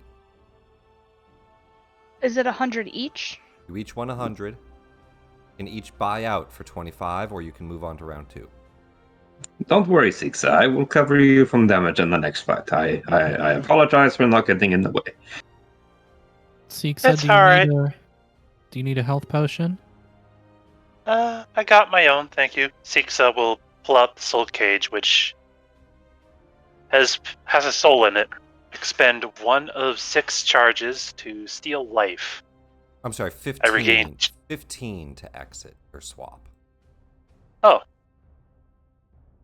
15. Yep. What do you regain? 2d8 hit points. You want me to roll I'll that, or do use you D. want to I can use DD beyond. for it? I haven't really rolled a lot tonight. Ooh, We have 15 time total. Hey, 15 heal. Do we have time in between these rounds to cast preparation for the next round? It says that there's time while participants swap to basically, like, if the participant wins doesn't continue to the next tier, they can pay to exit and swap with another willing participant. A participant's companions can join them in the Coliseum wings between matches. So, yeah, I think between matches you have like 10 minutes. Not a short rest or anything, but it says participants' companions join them in the Coliseum. So you guys are like brought back here. And Veb and Callian can... Okay, I'll cast Heroism on myself. So you Hi, guys guys. can heal, buff, whatever, but you can fall back. Siksa, do you need another healing potion? It would help, but I'm not sure I'd need it. I don't know. You look a little injured to me, but I'm not sure if that's true or not. It's true, I do hurt. Very injured. I will give you a potion. Just a regular potion. Which would just be 10. 10 healing? Yeah. Still barely injured, but not as bad. A purple worm Oh. erupts on the battlefield. So Shall Dusk look will over. have 4 temp hit points every round. Go ahead. And is magnified. So Chel's gonna look over to Veb and Callian and be like, either of you want to tag in? No, thank you. Thank you. What'd you say, Dusk? Okay. I said Dusk is gains 4 temporary hit points around and is immune to frighten for the next hour. Heroism. Is it an hour? I think it's an hour. It says 1 I minute. put it in chat. Oh, is it 1 minute? Oh, I'll wait till the round's about to start then. Yep. Yeah. Thought it was an hour. I must be thinking of something else.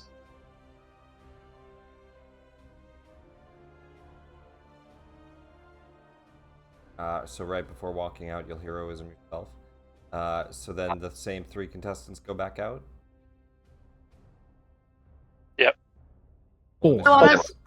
If they want us to use any of their 300 gold, they just got to bid on them. You guys want them to bid any extra? Yes, bid my 180 gold on us, yes. And Callian, your bid doubled, of course. So what you guys bid? Yeah, doubled. I added 240. And then these 3 made 100. All right. Siksa, do you want us to use yours? What about you, Chell? Yes, please. 14 for the purple worm. He's a little bit slow. Throw it all on Tuxedo. How much do you bet? We're gonna bid 500 soul coins. 500 that the party can take on a purple worm. Go big or go home. What's your initiative? 12 total. Got it. Yeah. Perfect. I rolled a 13. Dusk, you're first to act. Purple worm erupts out of the Coliseum ground. I cast slow on it. Go ahead and cast it in the chat so I can make a save. Art. Crowd cheers. Its huge maw ready to swallow one of you whole.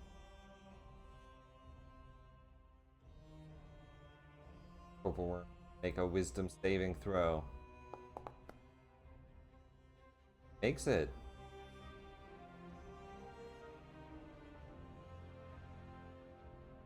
Kai looks down from the balcony and comments, magic to slow down the worm, but it doesn't look like it worked. The beast moves at its full speed.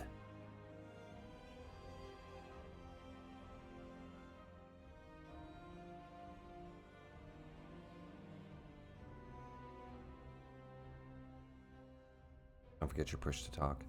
You run up. I'm action surging. Action surge. With that resource too, but go for it.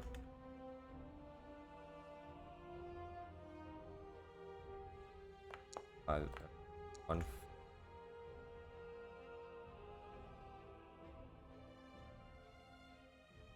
Do you want to steal the Balgura souls? They actually don't. Okay, that's why I That's asked. AC 22. 22 hits.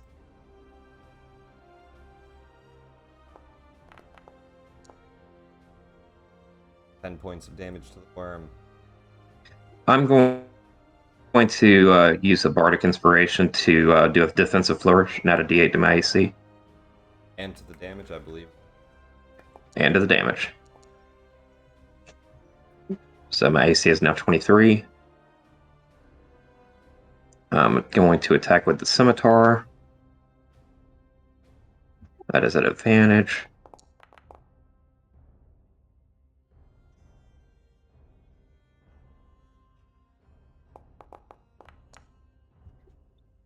Going ahead and attacking again with the Careless Whisker.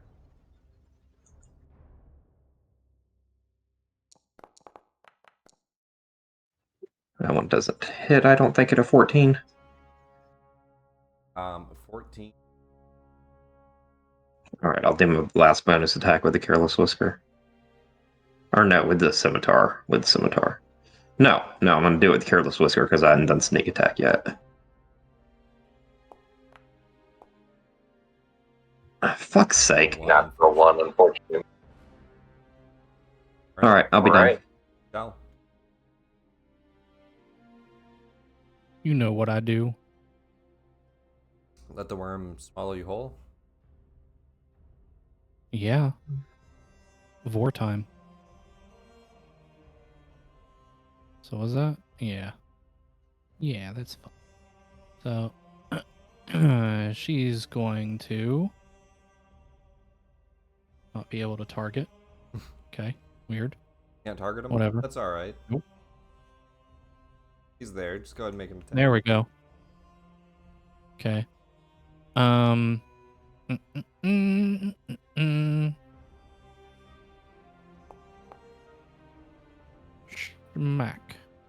9 hits. A schmack. 20 hits. A schmack. That Or on the probably dice, doesn't. unfortunately. Boop. Max Points of damage. burst.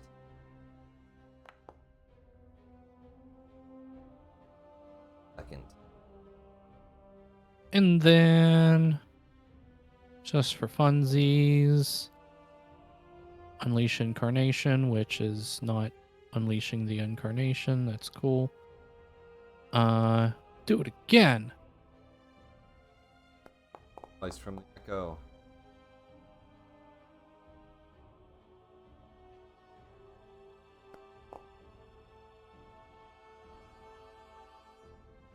Action. Oh, that's you. Charge, okay. And then she's going to move over yonder, which keeps me within range. And end my turn. Let's see what this thing Purple worm. does. It's gonna make multi-attack. Let's say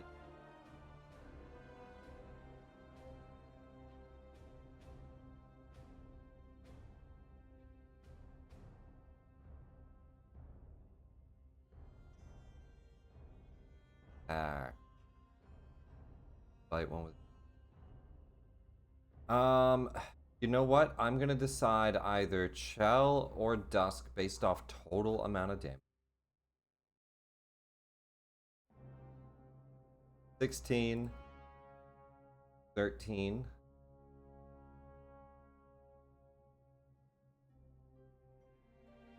13.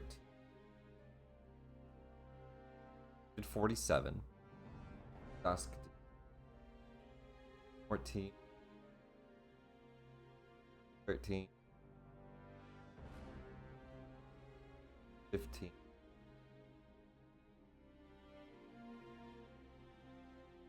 hell. Going to worm its way past Dusk and over hell. I will take my reaction.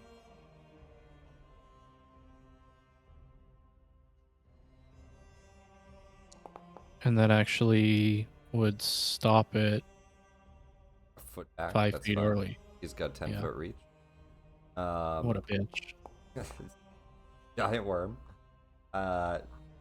23 hits, 17 points of damage. He's going to do his multi. A bite attack first. I did not consent. Specifically consented. My AC did not consent. The AC didn't. He's going to make a stinger attack. Oh, fuck. I need a con saving throw against poison. On second thought, better you than me. Damn. Half damage on the poison at least. So first, the damage bite. Aren't I resistant to... No, I'm So not. this is first just piercing. Or piercing in 33. Ow. And then poison damage.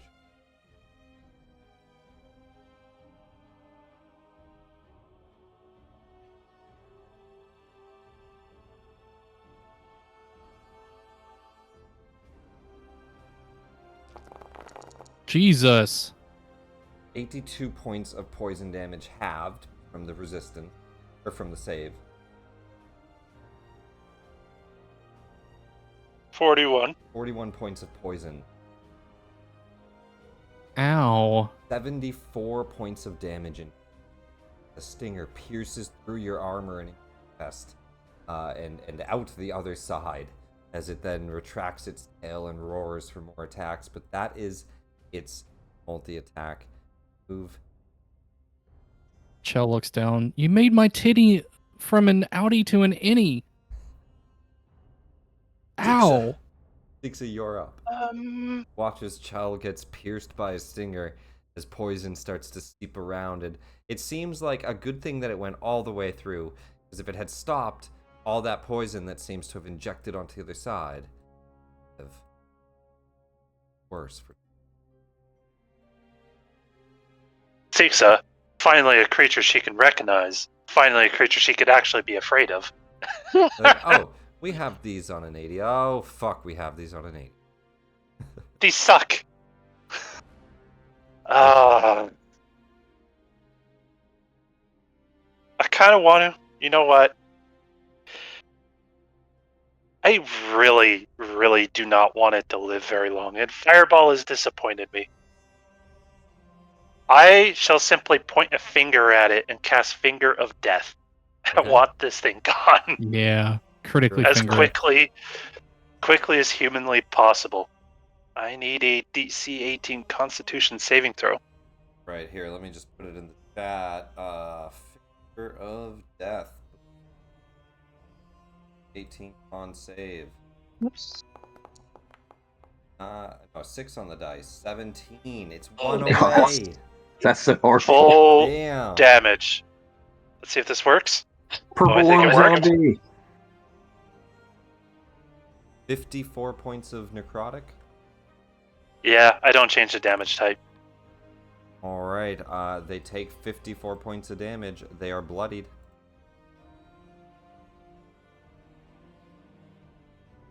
Just curious, how close is it to me? Veb has not closed the purple worm, so I can't see the screen. 20 feet.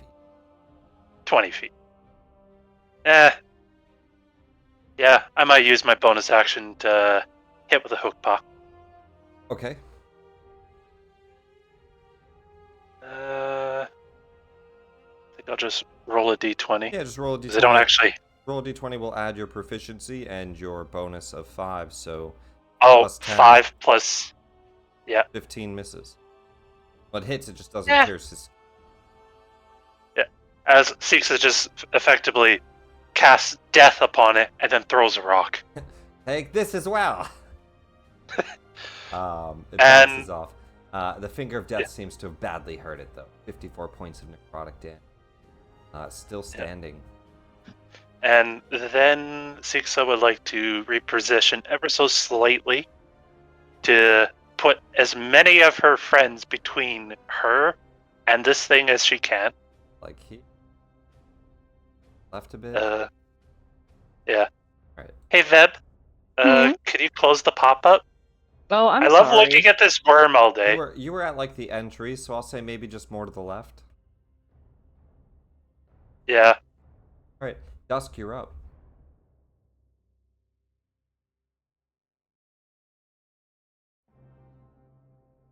If you're on push to talk, we can't hear you. Thank you. Dusk will attack. Starting out with Careless Whisker. Careless Whisker. Stabs forward. Oh, carelessly. 24 hits. It's going to do regular damage. I don't know why I just took on a French accent. My bad. Yeah, don't steal my bag, Nick. 10 damage. That's a backseat hits. 10 points. And hitting with a scimitar at advantage.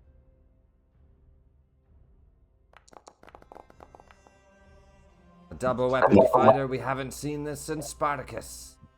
19 hit.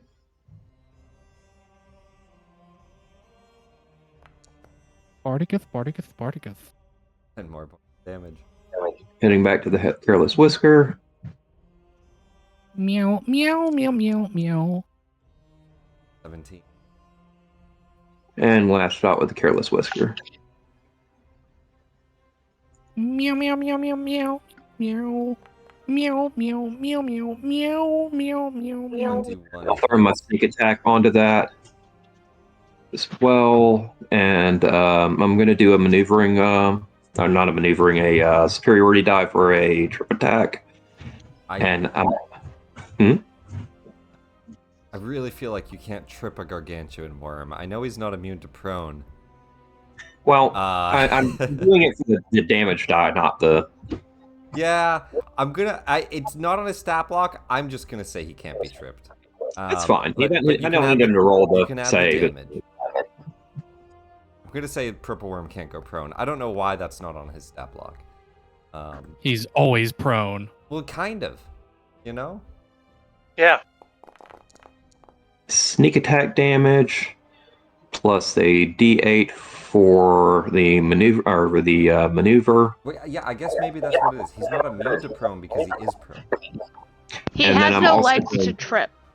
I'm also going to add a defensive flourish onto that last hit. 11 points, 14 sneak, and 6 from trip attack, and Arctic defensive flourish. An additional 1, giving you 1 more AC. Alright. And I'll be done. A good chunk of damage. Tell. Dusk, can you do me a favor and total your damage while I... Oh, you're up.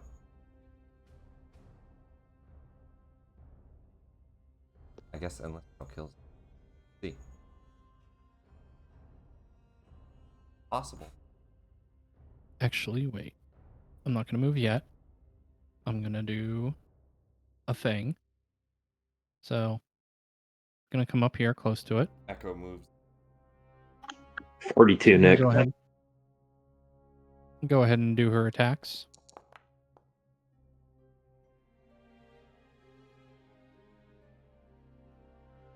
It's... About to say, really need you to stop softballing this one, Chell. There you go. 2 damage.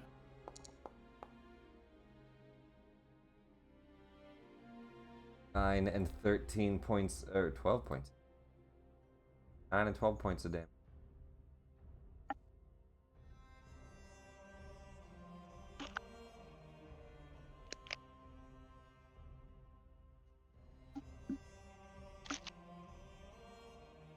Then you action surge. Is it? It's 10 feet around me, right? Emanation from... Okay, we'll say that she was up here in this corner then instead, because I don't want to get... Yeah, I don't want to make a strength saving throw, thanks. Well, it'll erupt from you, not the echo, right? I can cast from the echo. Um, I mean, I can source it for myself. It'll get it nonetheless. So whichever, it doesn't matter. yeah, I guess that's fine. I guess it's not great for you because the echo can die with 1 HP, but yeah, that's fine. Yeah. So now it needs to make a wants to hit it. DC 15 strength saving throw, Nick. Yeah. Strength saving throw. Okay, on fail they take something on 3. Damn, them +9. They still fail it. And they cannot take reactions. It can't take reactions until the start of its next turn. So you just took away this reaction, which walk away. Okay, so I was here. So roll your damage so we can push on. 2d6. Oh, sorry. So she's gonna move her echo back here. Yep. And move herself and 15, 20, 25 over here. And how long does Arms of Hadar last? 10-foot emanation. It's a one and done. Instant. Yeah, it's just a poof. Oh, instantaneous. Okay, yeah, I guess that makes sense. Doesn't last. Yeah. All right. Right, and that's my turn. Yeah. Perfect. The purple worm. It got hit bad enough from Dusk that I think it attacks Dusk this time. Yeah, I did 42. Yeah, I mean the finger of death hurt, but now Six is kind of guarded. So I think it just goes and it bites you, Ray. It like went to go bite at Chell, but the arms of Hadar hold it back, and then it turns and it chomps towards you. A bite attack and then a tail stinger. You have a +1 AC from the defensive flourish. 3 on the dice, not good for it. 17. Second one, a stinger. 5 on the dice. Shield. Shield on it. Do you even? Yeah, I'm a 19 with just the +1. Got it. Yeah, if it was any higher, you would be fine. Shield spell on the stinger. Go for it. Action. That blocks it. And we can move on. I cast that with my wizard feature from the feat, so I don't use a spell slot. Once a day? Yeah. Okay, once a day use of any other time I have to cast a spell slot. I just once a day I can cast it without it. Cool. And you can get away from it now too. Well, yeah, but at the same time, you all have a round here. You guys kill it. So for the sake of brevity and time, that's the end of this fight. You guys win, doubling your winning 200. And you have a moment in the back room. The crowd cheers. Kai looks down and says, "Ah, a lucky round. Tier 3 next. Prepare yourselves for the Iron Golems. You saw how they crushed the last adventurers, Colosseum. You will see how they crush these ones easily. That one is still affected by the purple worm's poison. I doubt she lasts." But with that, they send you guys to the back room to wait for, we'll say, 10 minutes. Beb, Callie, and raking. Callie, and how much did we bet? 500. Cool. You double that, you have 1,000. No, we just got 500 again. Well, bet a 500, you get 500, so you get handed back 1,000. Yeah, but I'm not Dusk taking is out going the to put. Dusk is going to put the old god oil on both his swords. Okay. Want to pre off your swords with spinning 2. They do 4 Yeah. damage. Yeah. Before we enter, sorry, chunk of banana bread in my mouth. Are we planning to fight Tiamat today?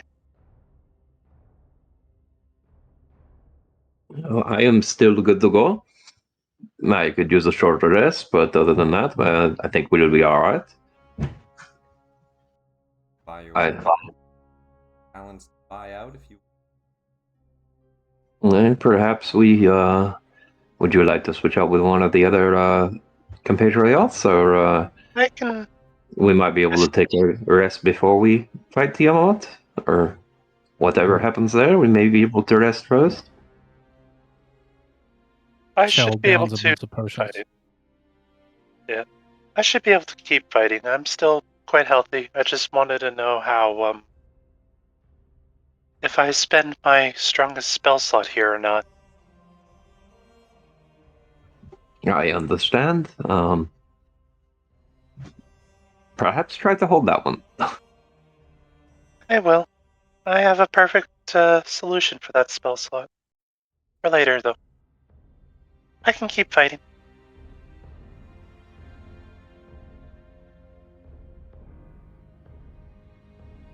The Arena of Tears as the Iron Golem step onto it. Back in. Yay. That's good. Chell, do you need more potions? Sure.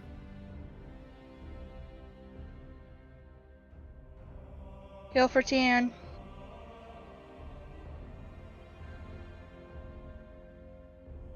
I'd give Sixa another one too, because, you know, they need all their help on this one. I asked them if they want all their 600 gold to go onto their bet. Yay. Well, if we don't win, we die, so sure.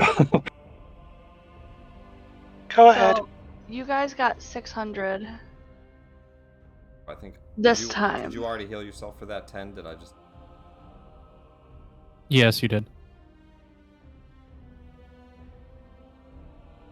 How much are we betting? 1,000. All of it. Throw it all on black and white. Italian, it's And up to you Fine. and Deb, not them. So what do you bet? 1,400. No. Yeah, 1,400. Okay. Alright, this is where we meet 3 new characters and we lose all our soul coins. Everybody roll initiative. It's not all of our soul coins. We would still have over 200. We can still gamble after they lose. We can still gamble after they die. Okay, everybody roll initiative. Six is still taken aback by the purple worm. Wasn't expecting that, so she's a little slow to start.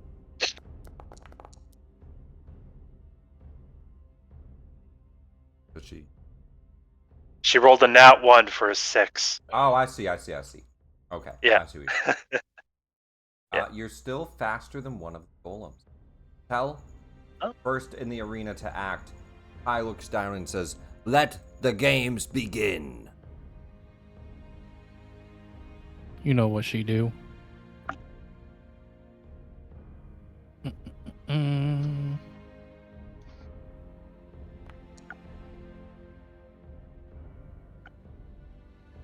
20 hits.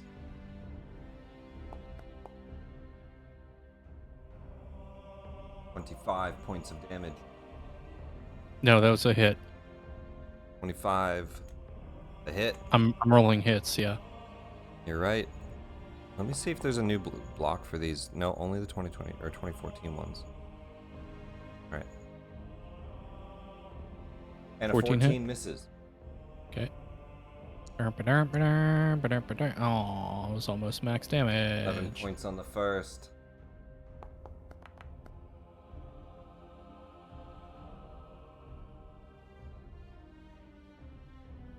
And she will move over. Or I'm sorry. Not 11. Half. 5. 5 points. Oh. And then half of 17 should be what, 9? 8? 9? Distant.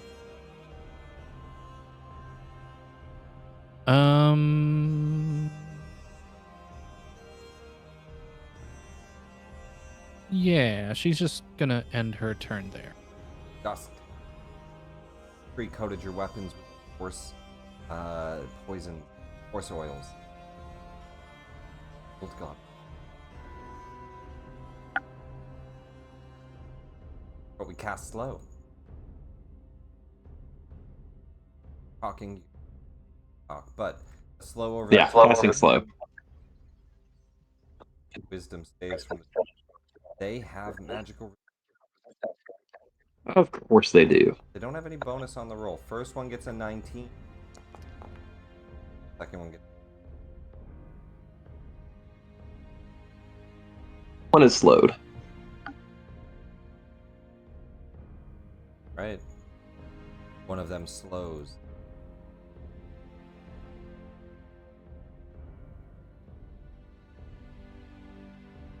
I'll be done. Or actually, I'm going to cast Bardic Inspiration on Shell. Bardic Inspiration to Chell. How do you cast your Bardic's Dusk? Was it song or is it battle or what does Dusk do? Dusk just kind of yells out, just do your best, it'll be fine. Is that based off your Bard level or your total level? Bard level. Alright, so. Yep. Alright, you shout out while giving Iron Golem. One that's slowed. Half move 15. One attack. I think that it will go ahead and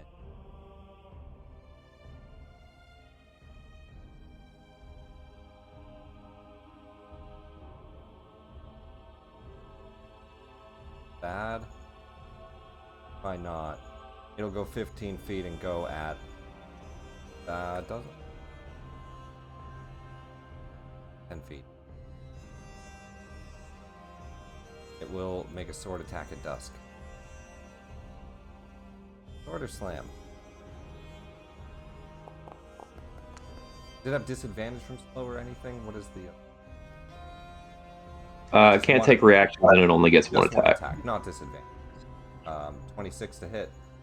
Yeah, that hits. 3d10 plus 7 points of damage as a huge blade comes slicing down. 24 points. Alright. Sixa, you're up. Right. Concentration.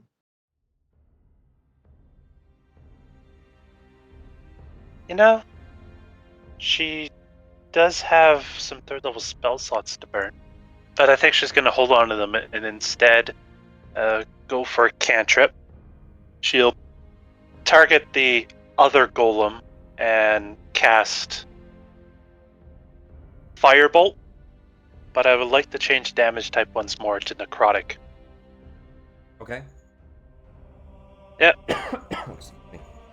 Oh, and Make a range before I contact. cast it, I will also go at my soul cage again as a bonus action to give myself advantage on my next attack roll. Alright. So 2d20s. Oh, A 1 and a 19. Super close to a crit. But a 19 definitely hit. 3d10. Plus your modifier. 19. 21 points of necrotic damage.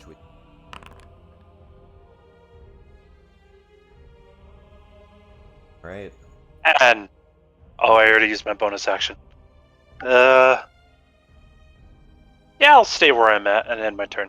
Run of the arena there. 15-foot cone.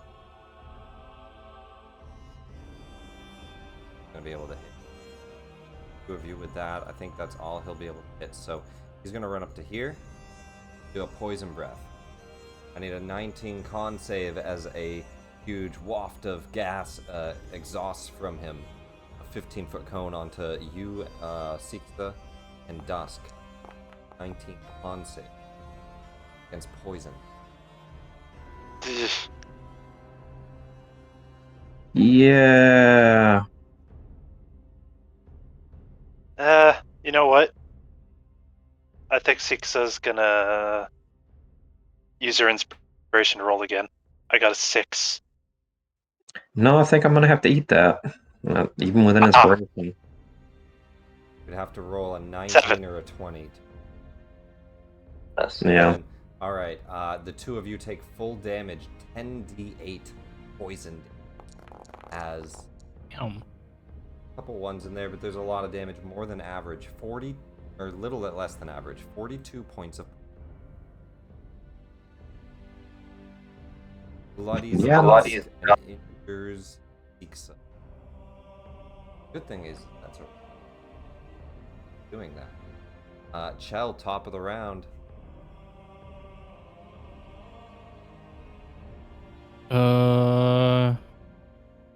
I'm sorry, does the guy save against slow each round? Would he be doing that? Or is it... yeah, end of each of its turns. Alright, so I'll give him a quick wisdom save against the slow as well. And I would have to just do a con save, I think. Advantage. Alright, he breaks out of the slow as well. Oh, well, it doesn't matter, then I'll just drop concentration. Yep.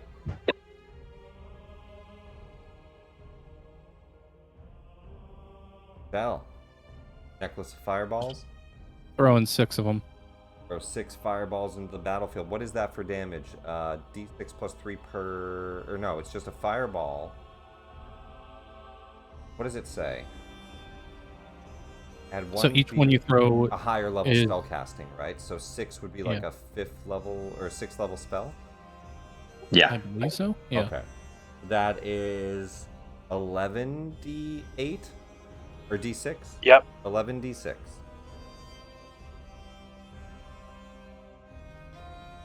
The wizard can't confirm.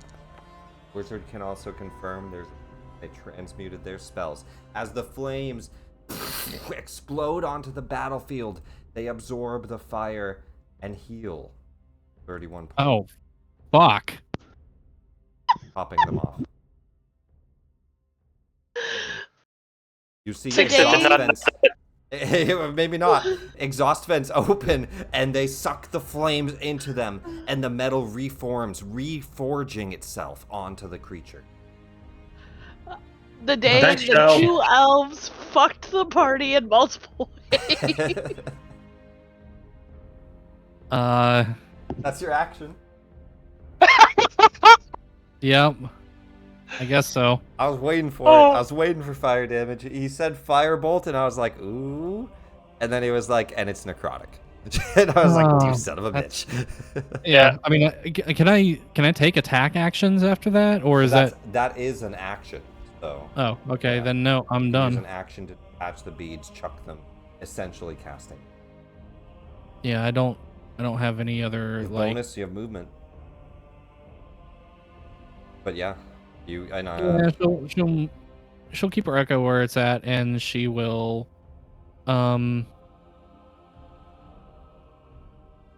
she'll back up over here, I guess. And yeah, I don't really have any bonuses I can use, so Dusk, you're up then. Iron golems That's are attacking with Careless Whisker. I'm sorry. You stab forward with the Careless Whisker.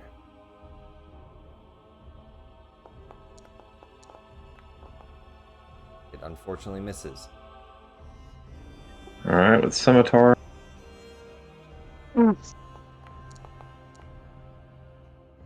27 hits.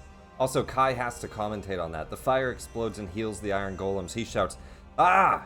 It seems the elf doesn't know what team they're on!" And the crowd cheers.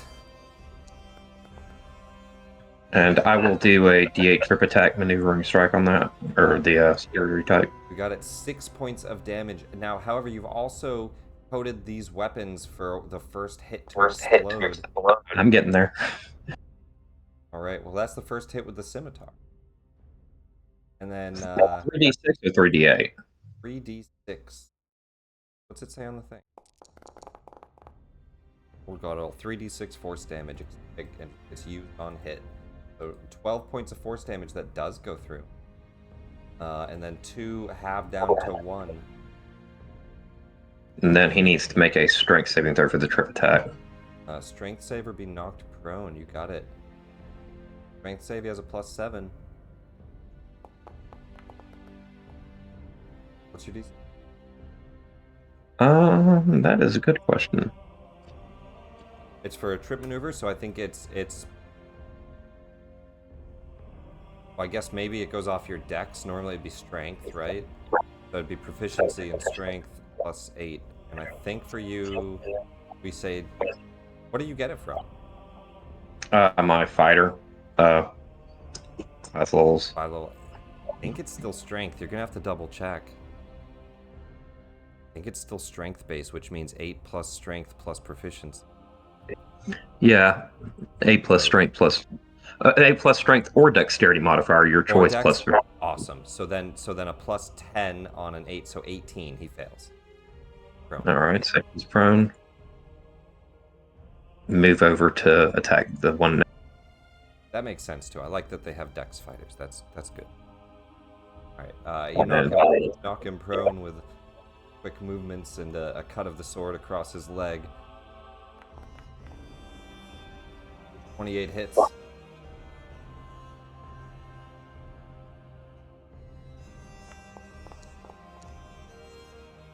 Six points of damage. Why didn't that go through to anything? Target him. Half. There we go. That's with the force damage. 27. Yeah, you can't do both because he's going to be immune to half. So it's how much sneak? 4 sneak. So that's. Yeah, the first 4 would have been sneak attack. 16 sneak. And then 11 force. 6, 7, 8, 9, and 11. All right, perfect. Oops. And then I'll throw on a extra D8. Half and then full.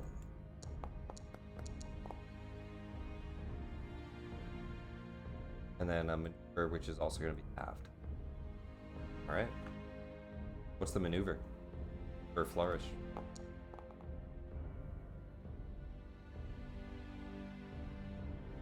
You're talking, I can't hear you. He needs to make a strength saving throw for a trip attack. Okay, so what is the 4? What is the D8? The 4 is the trip attack maneuver. The 5 is my bardic flourish. And then a bardic flourish as well. Okay. So that's what I missed. So 2 more damage. Strength save to see if he gets knocked prone. DC 18. He is not knocked prone. Okay. And then I'll take my movements up to here since neither of them can off-attack me. Across the battlefield. This Iron All right. Golem's turn. He will turn and step forward, then poison breath on Chell and Chell Clone. DC 19 con saves. Chell Clone disappears. We'll just move them to the stage for now.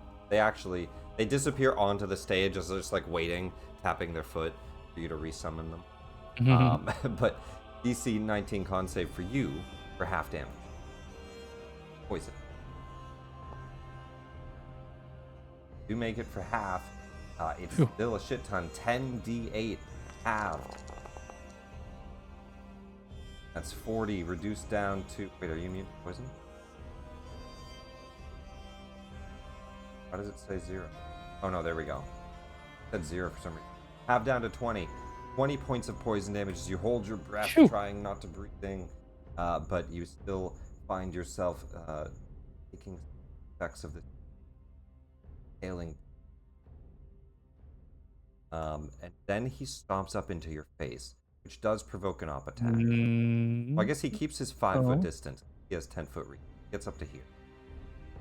That does provoke an op attack if you. Yeah, I'll do that.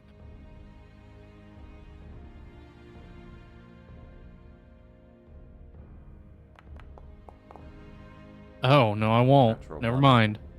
And we'll finish this round off at least. Siksa. You're up. All right. Hey, Veb. You don't mind moving the camera up a little bit, do you? Yep. Oh, okay, yeah. There. I was looking for our careless whisker. There he is. Yeah. 4th level fireball. You can only disappoint me once, right?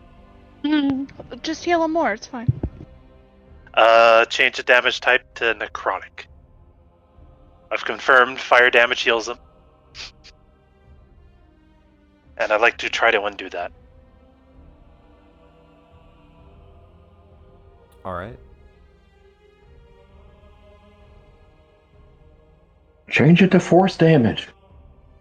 And so, what did you cast? Fireball. Fireball with necrotic. Alright, so dex saves from them. Yep. DC 18 dex saves. So they have a -1. I'll just roll... Oh, I got this. They do have advantage, but they have a -1. That's a 15 and... Or not a 15. 17 and an 8. They both fail, taking full damage. Come on! 9d6. Oh! Only 17. So many 1s and a couple 2s. You know what? D&D Beyond sucks. 17 points each. Yeah. Unfortunately, not that bad. Kinda handle it. And all of my friends are very far away from me in random corners. Yeah, you don't have cover anymore. What do you do? Things are looking bad.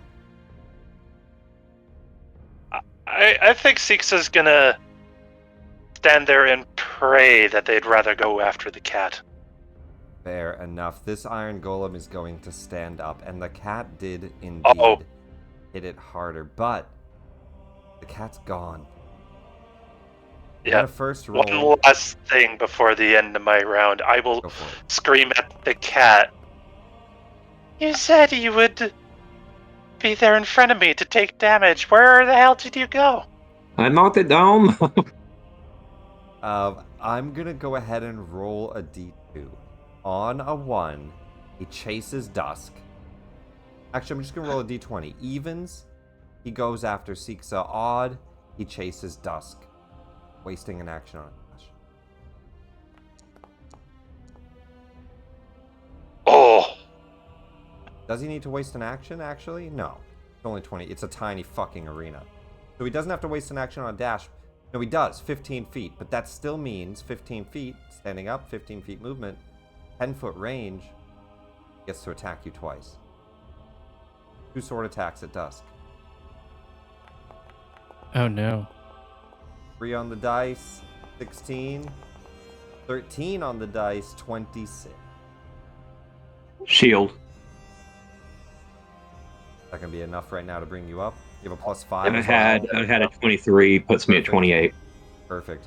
Shield blocking the second attack. Mark that spell slot off. You use your reaction. Yeah. That's the Iron Golem's turn. You handle it, and you've distracted the Golem for now. Now, before we continue, we're already past time. Do you guys want to go another round, or do we want to end here? I have to go. I got the family waiting on me upstairs for dinner. I think that's perfect. That's a good time to end. We'll pick up here next week. The Iron Golem fight, the final Colosseum battle. A lot of soul coins on the line. And the Dragon's Pride waiting ahead. Where apparently Tiamat is. And the champion Windfall waits for you. How the party does next week. Everybody enjoy the rest of your holidays. Thank you all for playing. Next year. Yeah. I love you. Goodbye. Later, guys.